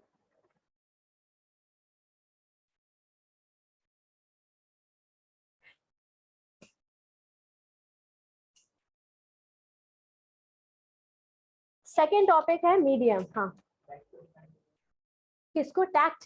टैक्ट होती है आपकी स्किल्स, ठीक है, यानी कि आपके अंदर कितनी स्किल है कि आप बात घुमा सकते हैं। सेल्स में हमेशा टैक्टफुल लोगों को लिया जाता है, हर कोई सेल्स नहीं कर सकता। जॉब आसानी से मिल जाती है बेचारी, क्योंकि उनको ज्यादा लोग जरूरत होते हैं, लेकिन ज्यादा लोगों की जरूरत होती है, लेकिन हर कोई सेल्स में सेल्स एक्सपर्ट नहीं बन सकता या ग्रो नहीं कर पाता। क्यों? क्योंकि अगर आपके अंदर चूरन बेचने की सलाहियत नहीं है, so you are useless, right? हाँ, नहीं, मैसेजेस, किसी भी तरह का मैसेज, नॉन वर्बल मैसेज भी एक तरह का मीडियम है। देखो, हाँ हाँ, चैनल और मीडियम दो डिफरेंट चीजें हैं। देखो यहाँ पे पढ़ते हैं, पेज नंबर 7 पे आप आए, आपको मैं बताती हूँ। द कम्युनिकेशन मीडियम और channel is the route by which the message is transmitted. आपका बुक उसे दोनों को एज एन ऑप्शन लेके बता रहा है कि एक ऐसा जरिया जिसके थ्रू मैसेज आप तक पहुंच रहा है, वो मीडियम है, ठीक है। अब उसमें क्या क्या चीजें हो सकती हैं? अगर वो लेटर है या टेलीफोन कॉल है तो टेलीकम्युनिकेशन भी हो सकता है, इंटरनेट, ईमेल हो सकता है, व्हाट्सएप हो सकता है, ये सब आपके मीडियम्स हो सकते हैं। पोस्ट आपका एक चैनल है जिसके थ्रू आपको फिजिकल डॉक्यूमेंट्स यानी कि लेटर्स और रिपोर्ट्स भेजी जाती हैं, फैक्ट्स भेजे जाते हैं, ठीक है। नोटिस बोर्ड भी अब एक चैनल और एक मीडियम है। किस तरीके से? अब तो नोटिस बोर्ड की जगह बुलेटिन बोर्ड्स बन गए हैं, यानी कि जो बड़ी ऑर्गेनाइजेशन है उनकी वेबसाइट पे एक बुलेटिन बोर्ड है जिसपे आपको उनकी सारी इंफॉर्मेशन मिलेगी कि उनका क्या क्या इवेंट अभी चल रहे हैं, क्या होने वाला है, एंड सारी चीजें। और अक्सर ये होता है जैसे पोर्टल्स बनते हैं, अब आप इंस्टीट्यूट में आए, आपका एक पोर्टल है। जब आप ऑर्गेनाइजेशंस में जाते हैं तो वहां पर भी आपका एक पोर्टल होता है जिसकी आईडी आपको दे दी जाती है जब आप वहां रिक्रूट हो जाते हैं, ठीक है। और फिर आप उस पोर्टल को एक्सेस करते हुए ऑर्गेनाइजेशन की सारी इंटरनल इवेंट्स को फॉलो कर रहे होते हैं कि कब मीटिंग्स हैं, कब क्या होने वाला है, किस दिन क्या है, ये सारी चीजें, ठीक है। तो ये है मीडियम, जिस भी जरिए के थ्रू आपको मैसेज मिल रहा होता है, दैट्स मीडियम, ठीक है, समझ आ गई? अच्छा, मीडियम, अच्छा, इन सब चीजों में जो फैक्टर्स इंपॉर्टेंट हैं वो है time, complexity, written record, sensitivity, cost, interaction. इन चीजों का ख्याल हम ऑफिशियल मैसेजेस में बहुत गौर से रखते हैं। अब ये वो क्या चीजें हैं? टाइम, क्यों? क्योंकि टाइम इज मनी, टाइम बहुत इंपॉर्टेंट है, ठीक है, इसीलिए कह रही हूँ वोकैबुलरी पढ़ना शुरू कर दें, टाइम बहुत इंपॉर्टेंट है और बहुत कम है, ठीक है। कॉम्प्लेक्सिटी, किसी भी चीज की डिफिकल्टी और चैलेंज को कॉम्प्लेक्सिटी, यानी कि हम वो भी देख रहे होते हैं। कभी कभी ऐसा होता है, आपने देखा होगा, आप पता नहीं आप लोगों के सामने कभी आया नहीं है, बहुत सारे ऐसे प्रेजेंटेशंस बनती हैं ऑर्गेनाइजेशंस में जिसमें डायग्राम्स या फिर पाई चार्ट्स या ग्राफ्स यूज होते हैं। ये वो चीजें हैं कि अगर इसको समझाने के लिए वो बंदा नहीं खड़ा है जिसने रिपोर्ट बनाई है तो आप उसे नहीं समझ सकते, क्योंकि ऑब्वियसली उसने कुछ सिंबल्स, कुछ इस तरह के फिगर्स यूज किए होंगे कि आपको ऐसे समझ नहीं आएंगे। तो अगर इस तरह का कॉम्प्लेक्स मैसेज है तो आपको उसका मीडियम खुद बनना होगा, यानी कि आपको खड़े होकर वो मैसेज कन्वे करना है। अगर आप उसे स्पोकन वे में कन्वे नहीं करेंगे तो वो बात समझ नहीं आ सकती, क्योंकि हर कोई वो रिपोर्ट नहीं पढ़ सकेगा, राइट। तीसरी चीज है written record. Consider the need of an audit trial. हर चीज का ऑर्गेनाइजेशन में रिटन रिकॉर्ड रखना जरूरी है। अगर आपको एक छोटा सा मैसेज व्हाट्सएप में भी आया है तो आप उसे एज अ रिकॉर्ड रखते हैं, ऑफिशियल मैसेज। क्यों? क्योंकि किसी, एक तो सबसे बड़ी चीज जो कंपनीज में होती है वो ऑडिट ट्रायल होता है, ठीक है। ऑडिट ट्रायल आप सबको पता है क्या होता है, ईयर एंड पे जब आपकी कंपनी का ऑडिट होता है तो वो हर चीज को चेक करते हैं, ठीक है, हर डिपार्टमेंट, हर डोमेन को चेक किया जाता है, ठीक है, ताकि हर चीज बिल्कुल प्रॉपर बैलेंस में होगी, तब वो जाके कंपनी को ओके साइन करते हैं, ठीक है। और वो सिर्फ ऑडिटर ही कर सकते हैं और कोई नहीं करेगा, ठीक है, वो ऑडिट रिपोर्ट होती है। उसके अलावा भी ऑर्गेनाइजेशंस में हर चीज का एविडेंस इसलिए जरूरी होता है कि कभी कभी आपको लीगल ग्राउंड्स पे दूसरी कंपनीज या अपने क्लाइंट्स के सामने जाना पड़ता है। यानी कि फॉर एग्जांपल कोई ऐसी चीज जिसमें आपका कोई डिस्प्यूट क्रिएट हो गया हो, यानी कि कोई मसला क्रिएट हो गया क्लाइंट या किसी कंपनी के साथ या इंटरनल मैटर में, तो अगर आपके पास एविडेंसेस होंगे तो आप कोर्ट में भी वो एविडेंसेस दिखा सकते हैं। ठीक है, यानी कि कॉर्पोरेट केसेस होते हैं। कॉर्पोरेट केसेस में यही होता है कि जब कभी शेयर होल्डर्स या किसी स्टेक होल्डर ने आप पे कोई लॉ सूट कर दिया, तो आपके पास अगर एविडेंसेस हैं तो आप उस चीज से बच सकते हैं। तो इसीलिए रिटन रिकॉर्ड ऑर्गेनाइजेशन का बड़ा ही एसेंशियल पार्ट है। ठीक है, उसके बाद है सेंसिटिविटी। सेंसिटिविटी का मतलब ये है कि कुछ मैसेजेस ऐसे होते हैं जो सबके लिए नहीं होते, यानी कि जनरल एम्प्लॉयज के लिए नहीं होते। तो जब भी आप कोई रिटन मैसेज या कोई भी ईमेल कन्वे करें तो आप नाम जरूर मेंशन करें कि ये मैसेज किसके लिए है। और अगर ये बहुत ही कॉन्फिडेंशियल न्यूज है, यानी कि आप उस इंसान के अलावा किसी और को नहीं चाहते कि ये पता लगे अभी, क्योंकि ये कोई सेंसिटिव न्यूज है, तो आप उस पर एक स्टिकर लगाते हैं, यानी कि एक स्टैम्प लगाते हैं। वो होता है या तो प्राइवेट या उस पर लिखा होता है कॉन्फिडेंशियल, और नीचे नाम दिया हुआ होता है कि ये उसी के हाथ में दिया जाए। ठीक है, ये कुछ नॉर्म्स हैं जो हम ऑर्गेनाइजेशंस में फॉलो करते हैं। ठीक है, इसी तरीके से, और इनको हम ब्रेक नहीं कर सकते क्योंकि इनको ब्रेक करने की पेनल्टी होती है। पेनल्टी का मतलब है कि आपके ऊपर आप वाकई आपको सस्पेंशन भी मिल सकती है, आपको फाइन भी किया जा सकता है, और इवन आप पे केस किया जा सकता है depending on how sensitive the news was. ठीक है, जैसे कि ये इंटेलिजेंस वगैरह के ज्यादातर जो लेटर्स होते हैं ऑफिस, यानी कि पुलिस डिपार्टमेंट में जो इंटेलिजेंस के लोग होते हैं उनके लिए जब लेटर्स आते हैं तो यूजुअली प्राइवेट या कॉन्फिडेंशियल होते हैं और वो नाम के साथ आते हैं। अब अगर उन्हें कोई जूनियर ऑफिसर खोल ले तो वो सस्पेंड हो जाता है या उसकी नौकरी भी जा सकती है, क्योंकि ये एक सेंसिटिव न्यूज है और आप उसको बगैर किसी इजाजत के या बगैर आपके नाम के आप खोल रहे हैं। ठीक है, cost, employee time is expensive. यहाँ कॉस्ट मेटाफर की तरह यूज हो रहा है, क्योंकि यहाँ कॉस्ट पैसे की कॉस्ट नहीं हो रही, टाइम की कॉस्ट बताई जा रही है। तो हर एम्प्लॉय का जो टाइम है वो इम्पोर्टेंट है, इस वजह से आपका ये फैक्टर बड़ा इंपॉर्टेंट है जो आपको कंसिडर करना है, और ये इसके लिए आप कंसाइज और कॉन्क्रीट इस्तेमाल करेंगे। छोटा मैसेज, ऑन पॉइंट। ठीक है, और लास्ट है interaction. Is there a need for instant feedback and spontaneity. कभी कभी कुछ मैसेजेस ऐसे होते हैं जिसका आपको फौरन रिप्लाई चाहिए होता है, तो आप कौन सा मीडियम यूज करेंगे इंस्टेंट रिप्लाई के लिए? कॉल। कॉल बेस्ट है, और अगर आप इंटरनल मैटर पे हैं तो आप फौरन फेस टू फेस जाके भी बात कर सकते हैं। ये आपकी अर्जेंसी और इंस्टेंट मैसेजिंग के बारे में होता है। इवन कुछ लोग व्हाट्सएप कहते हैं, लेकिन व्हाट्सएप इंस्टेंट नहीं है, क्योंकि अगर फर्स्ट करें मैं मीटिंग में हूँ, आपने मुझे कोई अर्जेंट मैसेज भेजा, मैंने नहीं पढ़ा, तो मीन्स के that's not an instant reply. लेकिन अगर वो बहुत अर्जेंट होगा तो आप मुझे कॉल कर लेंगे या आप आ जाएंगे। ठीक है, सो इस तरीके से इंटरेक्शन डिपेंड करती है आपकी मैसेज सिचुएशन पे। ये इन्होंने आपको एक लीनियर और रिचर मीडियम दिखाया है यहाँ एक डायग्राम के थ्रू, कि लीनियर मीडिया का मतलब है वो मीडिया जिसमें आपको एक मजीद इंटरप्रेटर की जरूरत है। यानी कि अगर डेटा चार्ट है तो उसके लिए एक बंदा होना चाहिए जो आपको डेटा चार्ट समझाए। अगर मैं यहाँ एक डेटा चार्ट बना दूं और मैं आपको कुछ ना बताऊंगा, समझ लें, आप नहीं समझ पाएंगे कि ये किस चीज का डेटा है, इसमें क्या ग्राफ्स बताए हैं, क्या चीजें। ब्लॉग्स एंड वीडियोस, इसके लिए भी आपको इंटरप्रिटेशन चाहिए। ठीक है, फॉर एग्जाम्पल बहुत सारे विजुअल्स ऐसे होते हैं हमें नहीं समझ में आते कि इसमें कॉन्सेप्ट क्या है। जब वो कॉन्सेप्ट देने वाला, यानी कि जो जिसने भी जिस कॉन्सेप्ट से वो वीडियो दिखाई है, वो जब तक आपको एक्सप्लेन नहीं करेगा आप नहीं समझ सकते। ब्लॉग्स में भी यही होता है। ठीक है, ब्लॉग्स में इसलिए इस तरह से होता है कि ब्लॉग लिखने वाला अपने पॉइंट ऑफ व्यू से ब्लॉग लिख रहा है, तो आपको क्या पता वो किस पॉइंट ऑफ व्यू से लिख रहा है, आपको वो एक्सप्लेन करेगा तो आपको समझ आएगा।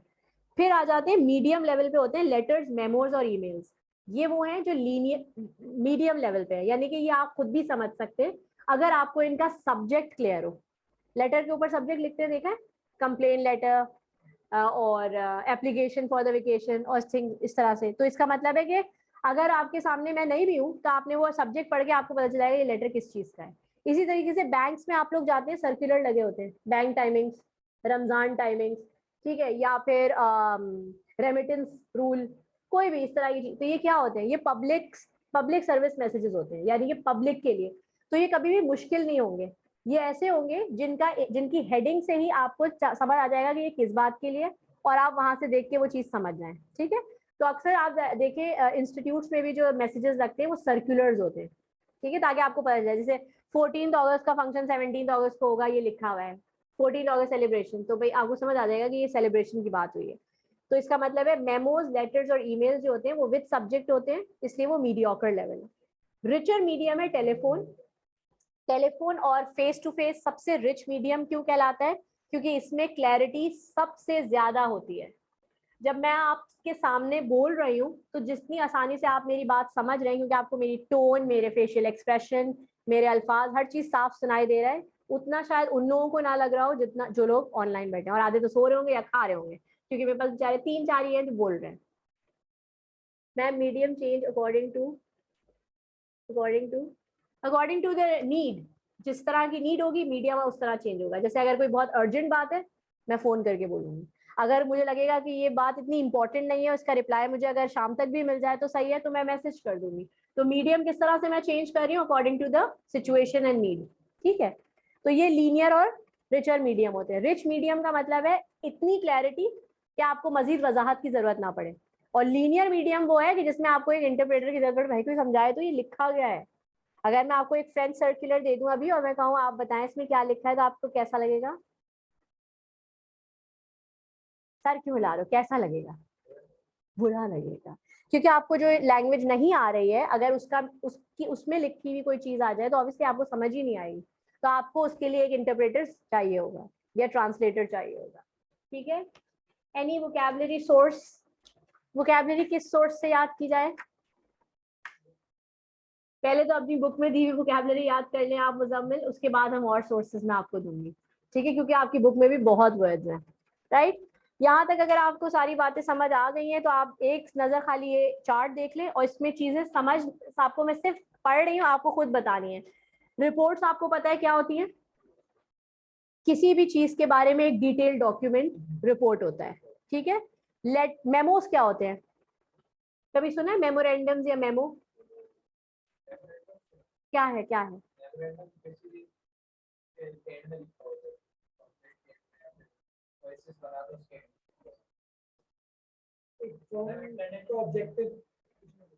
अच्छा नहीं नहीं, हाँ वो कुछ और होता होगा। मेमो ऑर्गेनाइजेशन में शॉर्ट मैसेज को कहते हैं, सिंपल। आप यहाँ बैठे हैं, मैं एडमिन में हूँ, ठीक है। अब जाहिर है यहाँ मैं ऑफिशियल इन्वायरमेंट में ऐसा नहीं होता कि एक आदमी आएगा, अरे यार वो तुम्हें एडमिन में बुला रहे हैं, कोई आपको इस तरह से आके नहीं कहेगा। आपके पास या तो व्हाट्सएप पे एक मैसेज आएगा क्योंकि आप टेक्नोलॉजी है, वरना पहले आपको रिटन मैसेज आता था कि ये सर आपके लिए। अब आप वो पढ़ेंगे तो उसमें लिखा होता है कि see me after the lunch break in my office. ठीक है, आपको पता चल जाएगा कि मेरी मीटिंग है, मुझे बुलाया है। ठीक है, ये मेमोरेंडम है। लेकिन आप वो पेपर फेंकेंगे नहीं कि मुझे तो मैसेज मिल गया फेंक दो। वाई? क्योंकि वो एविडेंस है। कल को आप वहां जाएं या उस वक्त आप पहुंचे, वो कहें किसने कहा आपसे, तो आप उनको दिखा सकें कि आपके साइन के साथ मुझे मेमो मिला है। बात समझ आ रही है? तो रिटन मेमोज इसलिए इंपॉर्टेंट है। व्हाट्सएप में हर ऑफिशियल ग्रुप पे जो मैसेज होता है वो आप लोगों के लिए क्यों इंपॉर्टेंट है? क्योंकि वो आपके लिए एविडेंस है। जितने भी मैसेजेस आपको आपके पीआरसी ग्रुप पे मिलते हैं वो क्या है? मेमोज। राइट, सब मेमोज हैं, इसलिए क्योंकि ये सब शॉर्ट मैसेजेस हैं जो आपको कोई ना कोई इंफॉर्मेशन कन्वे करके आपसे काम करवा रहे हैं। राइट, तो कोई भी चीज अगर मैं आपको एकदम से लिख के भेज दूं कि भाई tomorrow we have a class at this time, और फिर सुबह सुबह मैसेज करूं sorry I can't take the class today, तो ये क्या था? मेमो। ठीक है, क्योंकि मैंने आपको इन्फॉर्म किया है बिफोर हैंड क्लास के टाइमिंग से, तो एक तरह से मैंने आपको एक मेमो भेजा। ठीक है, मेमो ब्रीफ मैसेजेस होते हैं जो इंटरनल पर्पस के लिए ज्यादा यूज होते हैं। हमेशा याद रखें मेमो इंटरनली यूज होते हैं, यानी कि एक ऑर्गेनाइजेशन के अंदर यूज होंगे, department to department, co-worker to co-worker, supervisor to junior, junior to senior, इस तरह से। कभी भी एक्सटर्नल लेवल पे मेमोज यूज नहीं होते हैं, वो फिर ईमेल्स या लेटर्स होते हैं। यानी कि जब आप अपने वेंडर्स या दूसरे कंपनी से बात करते हैं तो आप डिफरेंट मोड पे करेंगे। लेटर्स, लेटर्स होते हैं बेसिकली जो ऑफिशियल लेवल पे आप किसी से कॉरेस्पॉन्ड कर रहे होते हैं। जैसे आप अपने क्लाइंट से बात कर रहे हैं, आप किसी और कंपनी से मर्ज हो रहे हैं, उनको आप लेटर्स लिखें। स्टाफ हैंडबुक और ऑर्गेनाइजेशन मैनुअल क्या होता है? कोई आइडिया है? जब आप किसी जगह जाएंगे और आप, हाँ जब आपको जॉब मिलेगी तो आपको स्टाफ बुक दी जाती है। वो बेसिकली आपको बताती है कि हमारी जगह के कोड ऑफ कंडक्ट क्या है। ठीक है, जैसे आप कॉलेजेस में जाते हैं तो आपने देखा है प्रोस्पेक्टस, किसी भी जगह एडमिशन लो प्रोस्पेक्टस मिलता है। किसी भी नए इंस्टीट्यूट जाए प्रोस्पेक्टस मिलता है। वो प्रोस्पेक्टस क्या होता है, उसमें क्या लिखा होता है? कॉलेज की हिस्ट्री, लाइक कब बना, कैसे बना, क्या था, व्हाटएवर, क्या उसके विजन्स हैं, मिशंस हैं, और उसमें स्टूडेंट किस तरह से उसको रहना है, कैसे चलना है, वो लिखा होता है। जब आप जॉब पे जाते हैं पहली बार और आपको ऑफर लेटर मिलता है किसी जगह पे, तो ऑफर लेटर के साथ एक छोटी सी हैंडबुक दी जाती है। वो 2-4 पेजेस होते हैं, कहीं पे ज्यादा भी होते होंगे ऑब्वियसली। उनमें जो आपके लिए रूल्स या क्लॉजेस लिख के दिए जाते हैं वो आपकी स्टाफ बुक या ऑर्गेनाइजेशन मैनुअल होता है, जिसको आपको पढ़ना इसलिए जरूरी होता है कि उसके हिसाब से आप उस कंपनी में चलेंगे। वो उस कंपनी का कल्चर डिफाइन कर रहा है, ठीक है। और अगर आपने एक भी रूल ब्रेक किया तो वो आपके खिलाफ एक्शन ले सकते हैं, और अगर वो अपनी कहीं भी किसी बात से मुकरेंगे तो आप उन्हें केस कर सकते हैं, जो कि अनफॉर्चुनेटली पाकिस्तान में लोग पढ़ते नहीं है, इसलिए उन्हें अपने राइट्स का पता नहीं होता है। लेकिन अगर इंटरनेशनल फोरम पे देखें तो लोग अपनी मैनुअल्स बहुत अच्छी तरह पढ़ते हैं और अपने फायदे के हर रूल को याद रखते हैं, क्योंकि एक भी रूल अगर कंपनी ब्रेक करती है तो वो सू करते हैं, यानी कि केस करते हैं, और उससे उनको कॉम्पनसेशन मिलता है जो अच्छा खासा होता है। इसीलिए वहाँ एम्प्लॉयर और एम्प्लॉय बहुत ही स्ट्रॉन्ग और हेल्दी बॉन्ड में होते हैं। हमारे यहाँ नहीं होते, हमारे यहाँ एक्सप्लॉइट हो रहे होते हैं। आप जाएंगे किसी कंपनी में, आपको ओवर टाइम कराएंगे, पैसे भी नहीं देंगे। क्यों? क्योंकि वो आपने भी मैनुअल नहीं पढ़ा, वो फायदा उठा रहे हैं इस बात का।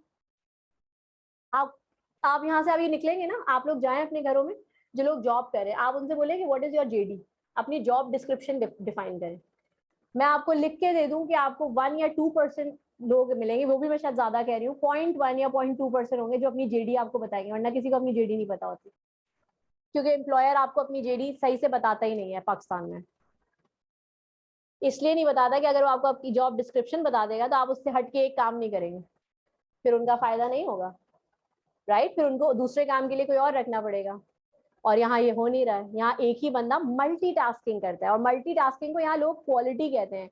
Multitasking is not a quality, it's something which is actually damaging your brain. आपको पता है हमारे माशरे में एंजाइटी और स्ट्रेस क्यों बढ़ गया है जनरेशन में? क्योंकि हम एक टाइम पे 4 चीजें सोच रहे होते हैं। कम्युनिकेशन के इस पूरे प्रोसेस में एक चीज मैं आपको लास्ट आज पढ़ाऊं, जो कि आपको कुछ सिखा भी देगी और ये सारी चीजें क्लियर भी कर देगी। शुक्र है।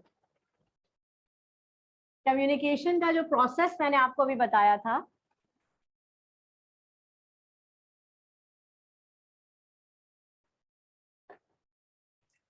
जिसमें एक सेंडर है, ठीक है, और मैसेज है और रिसीवर है, ठीक है। अब ये पूरे प्रोसेस में, ये प्रोसेस चलता कैसे आपको पता है ना? सेंडर ने मीडियम के थ्रू एक मैसेज भेजा, ठीक है। वो मैसेज गया, यानी कि ये यहां से हो रही है एनकोडिंग, ठीक है। एनकोडिंग हुई मीडियम के थ्रू, मैसेज बना, ठीक है। मैसेज पहुंचा किसके पास? रिसीवर के पास। रिसीवर इसको क्या कर रहा है? डिकोड। डिकोड करके रिसीवर इसको यहाँ क्या, रिसीवर जो है दोबारा से सेंडर को क्या भेज रहा है?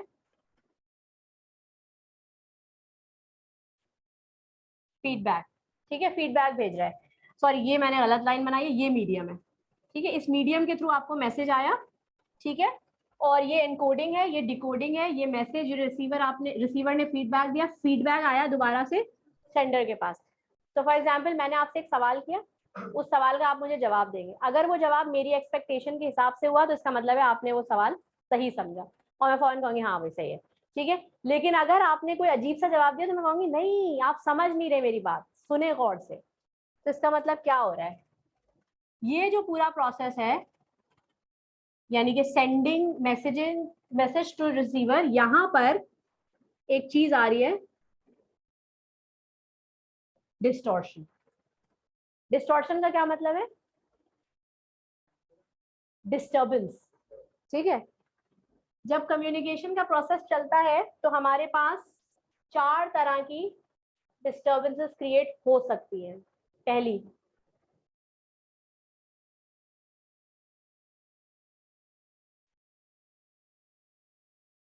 फिजिकल डिस्टॉर्शन क्या है?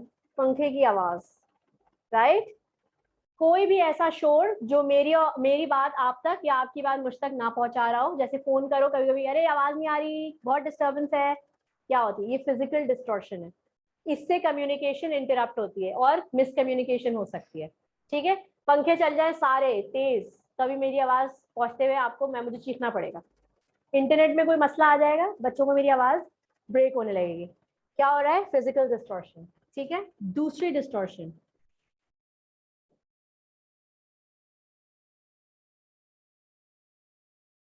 Psychological distortion. किस इसकी बात कोई क्लास है? घर जाना है? किसको घर जाने की जल्दी हो रही है अभी? क्यों? उसको भी हो रही है।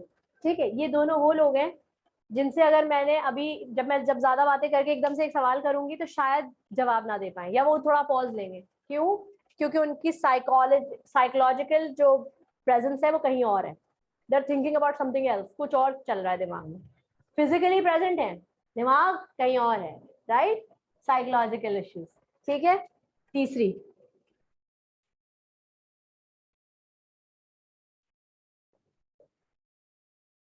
कितने लोग हैं जो रात को देर तक जागते हैं और सुबह सोते हैं? है ना? तुम लोगों को अगर यहाँ 5-5 घंटे जब क्यूएम की क्लास लेनी पड़ेगी ना, फिर मजा आएगा। ले तो रहे हो ना? वैसे अभी ली आएगी, एक ही लिए ना, छोटी। हाँ अभी होगी, अभी आएगी आएगी आएगी, वो भी आएगी।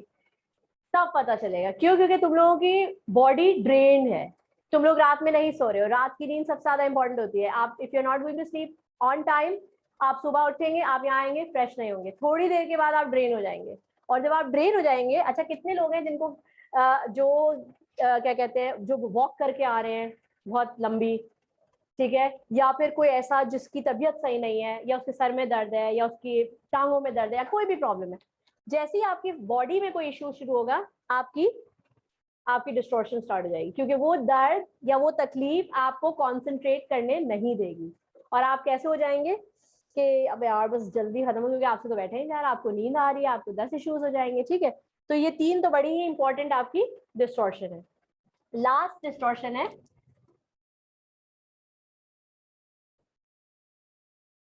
सिमेंटिक। सिमेंटिक का मतलब है, अगर मैं अभी अचानक से फ्रेंच में पढ़ाने लगूंगी तो आप लोगों की शक्लें कैसी हो जाएंगी? अजीब सी, है ना?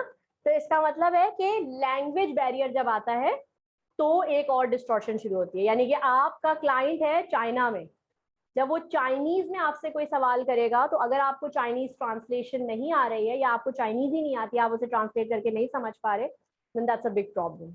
How can you cater that client? ठीक है, if your client is Arabic, like he is from middle east, तो वो आपसे अरबिक में कुछ पूछ रहा है और आपकी अरबी अच्छी नहीं है, या आपको नहीं बात समझ आ रही है, डिस्टॉर्शन। ठीक है, तो ये सारी डिस्टॉर्शंस आती है इस पूरे कम्युनिकेशन प्रोसेस में, जिसका हमें ख्याल रखना है। राइट? तो इनमें से कोई भी एक की वजह से अगर आपको बात समझ नहीं आ रही, तो अगर कोई कभी अगर आपको कभी मेरी कोई बात समझ नहीं आए, तो 2 मिनट को सोचा करें कि इनमें से कौन सी ऐसी डिस्टॉर्शन आई है जिसकी वजह से प्रॉब्लम आई है। तो आपको आपको मैं एक बात बताऊं, आपका आधा मसला वहीं सॉल्व हो जाएगा। अगर आपको मेरी वर्ड्स नहीं समझ आ रहे, तो आप मुझसे बोल सकते हैं कि मिस आपने जो वर्ड्स यूज किए वो थोड़े डिफिकल्ट हैं, आप थोड़े इजी वे में बताएं, मैं समझ जाऊंगी ये है। कल क्लास ले ले आपको नींद आ रही है, राइट? मिस वो एक फोन आ रहा है, मिस वो बाहर का, मिस क्लास कितनी देर, आप बार बार घड़ी, कभी कभी बोलते भी नहीं है स्टूडेंट, मैंने देखा है, वो ये कर रहे होते हैं, बस ये कर रहे होते हैं, जैसे कर रहे होते हैं लोग। ठीक है, परेशान। तो मीन्स साइकोलॉजिकल कहीं और है, किससे मिलना है, कोई इशू है, वो फिजिकल डिस्टॉर्शन तो ऑब्वियसली फिर मैं यही कहूँगी, मैं पंखन के बंद करो तब आएगी मेरी आवाज। ठीक है, या इंटरनेट चेक करते हैं भाई, कोई खराबी है तो आएगी। तो ये सारी डिस्टॉर्शंस को अगर आप आइडेंटिफाई खुद ही कर लेंगे ना, तो आपकी कम्युनिकेशन तो आपको वैसे ही इजी हो जाएगी, आपको समझ आ जाएगी बात। कोई question? Problem, disturbance basically. Distortion का मतलब होता है डिस्टर्बेंस। ठीक है, आज के लिए इतना। हाँ, किस कम्युनिकेशन में? मर्जी है कोई से भी चैनल। मैं अभी किस चैनल पे हम? Face to face. ठीक है, ये सबसे रिच मीडियम है। रिच मीडियम इसलिए है कि मैं आपके सामने हूं, आपको कोई कंफ्यूजन है अभी पूछे, ठीक है, और मैं आपको एक्सप्लेन भी करूंगी, और अगर एक तरह से नहीं आएगा तो दूसरी तरीके से एक्सप्लेन करूंगी। राइट? तो ये रिचर मीडियम है, फेस टू फेस है, इसको हम फेस टू फेस कहेंगे। ठीक है, और इसमें किस किस्म की डिस्टॉर्शन के ज्यादा चांसेस हैं? फिजिकल, क्योंकि हमारे पास नॉइजेज हैं। फिर भी आप शुक्र करें बेटा कि आपकी क्लासेस ऐसी नहीं है कि यहाँ रोड की नॉइज आ रही हो, ये तो बेचारा पंखा ही है, और ये बंद हो जाएगा तो तुम लोगों को फिर तुम लोगों को फिजियोलॉजिकल डिस्टॉर्शन शुरू हो जाएगी, फिर तुम लोग सब पसीने में तर हो जाओगे, और यहाँ जब लाइट चली आती है ना तो मौत आ जाती है। ठीक है, वो तो बारिश की बात है ना, बारिश हर वक्त तो होती नहीं है। अच्छा, बस ये 3 चीजें और समझ लें, and then we'll end the class. Idea generation कल करेंगे, और वो इस तरह से करेंगे कि आप लिखेंगे फिर। ठीक है, इन हाउस न्यूज लेटर्स क्या होते हैं, जैसे कि अक्सर कंपनीज जो मल्टीनेशनल है, जैसे यूनिलीवर है, प्रॉक्टर एंड गैम्बल हो गई है, नेस्ले हो गई, इस तरह की कंपनीज क्या करती हैं, ये अपने ईयरली या मंथली न्यूज लेटर्स निकालती है कि इनका क्या क्या इवेंट्स चल रहे हैं, क्या क्या प्रोडक्ट्स लॉन्च हो रही है, इनका मार्केट कितना अब रेस कर गया, कितनी इनके शेयर्स मार्केट में अब अच्छे जा रहे हैं, खराब जा रहे हैं, ये सारी न्यूज लेटर्स में ये चीजें हैं।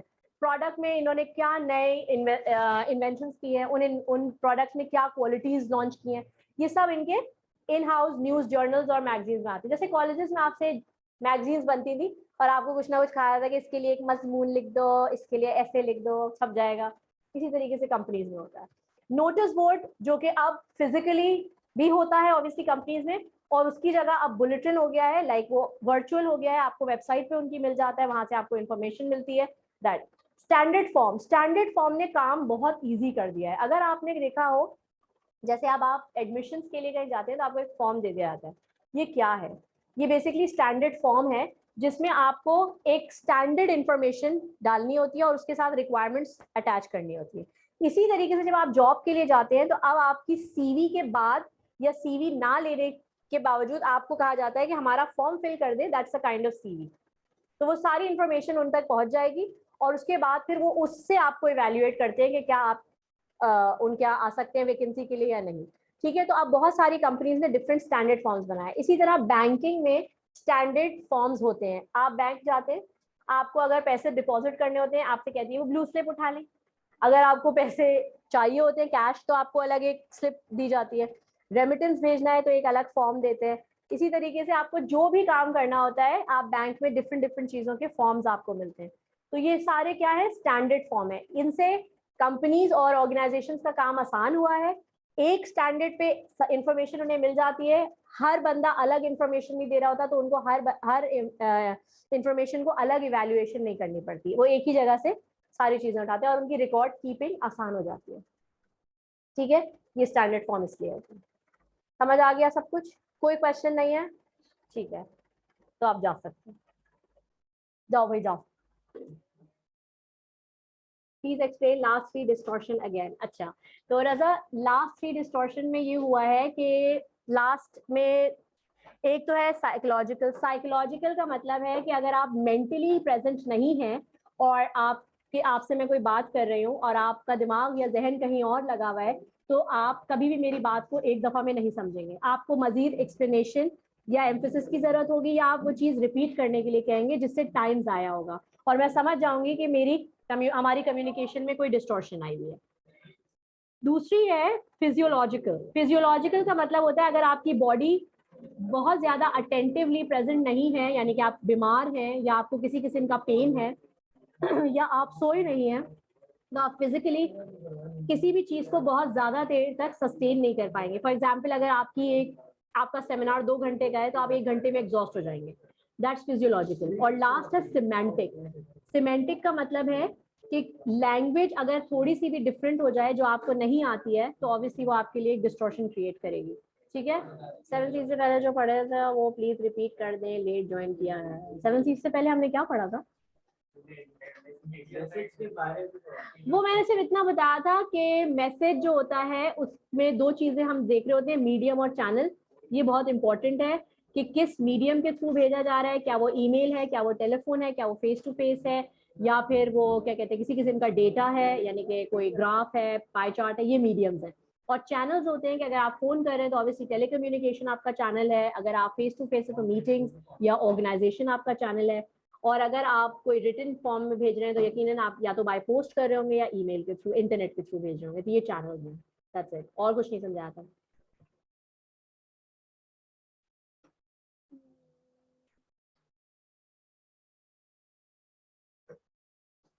और एक message. Okay, thank you so much, Allah Hafiz.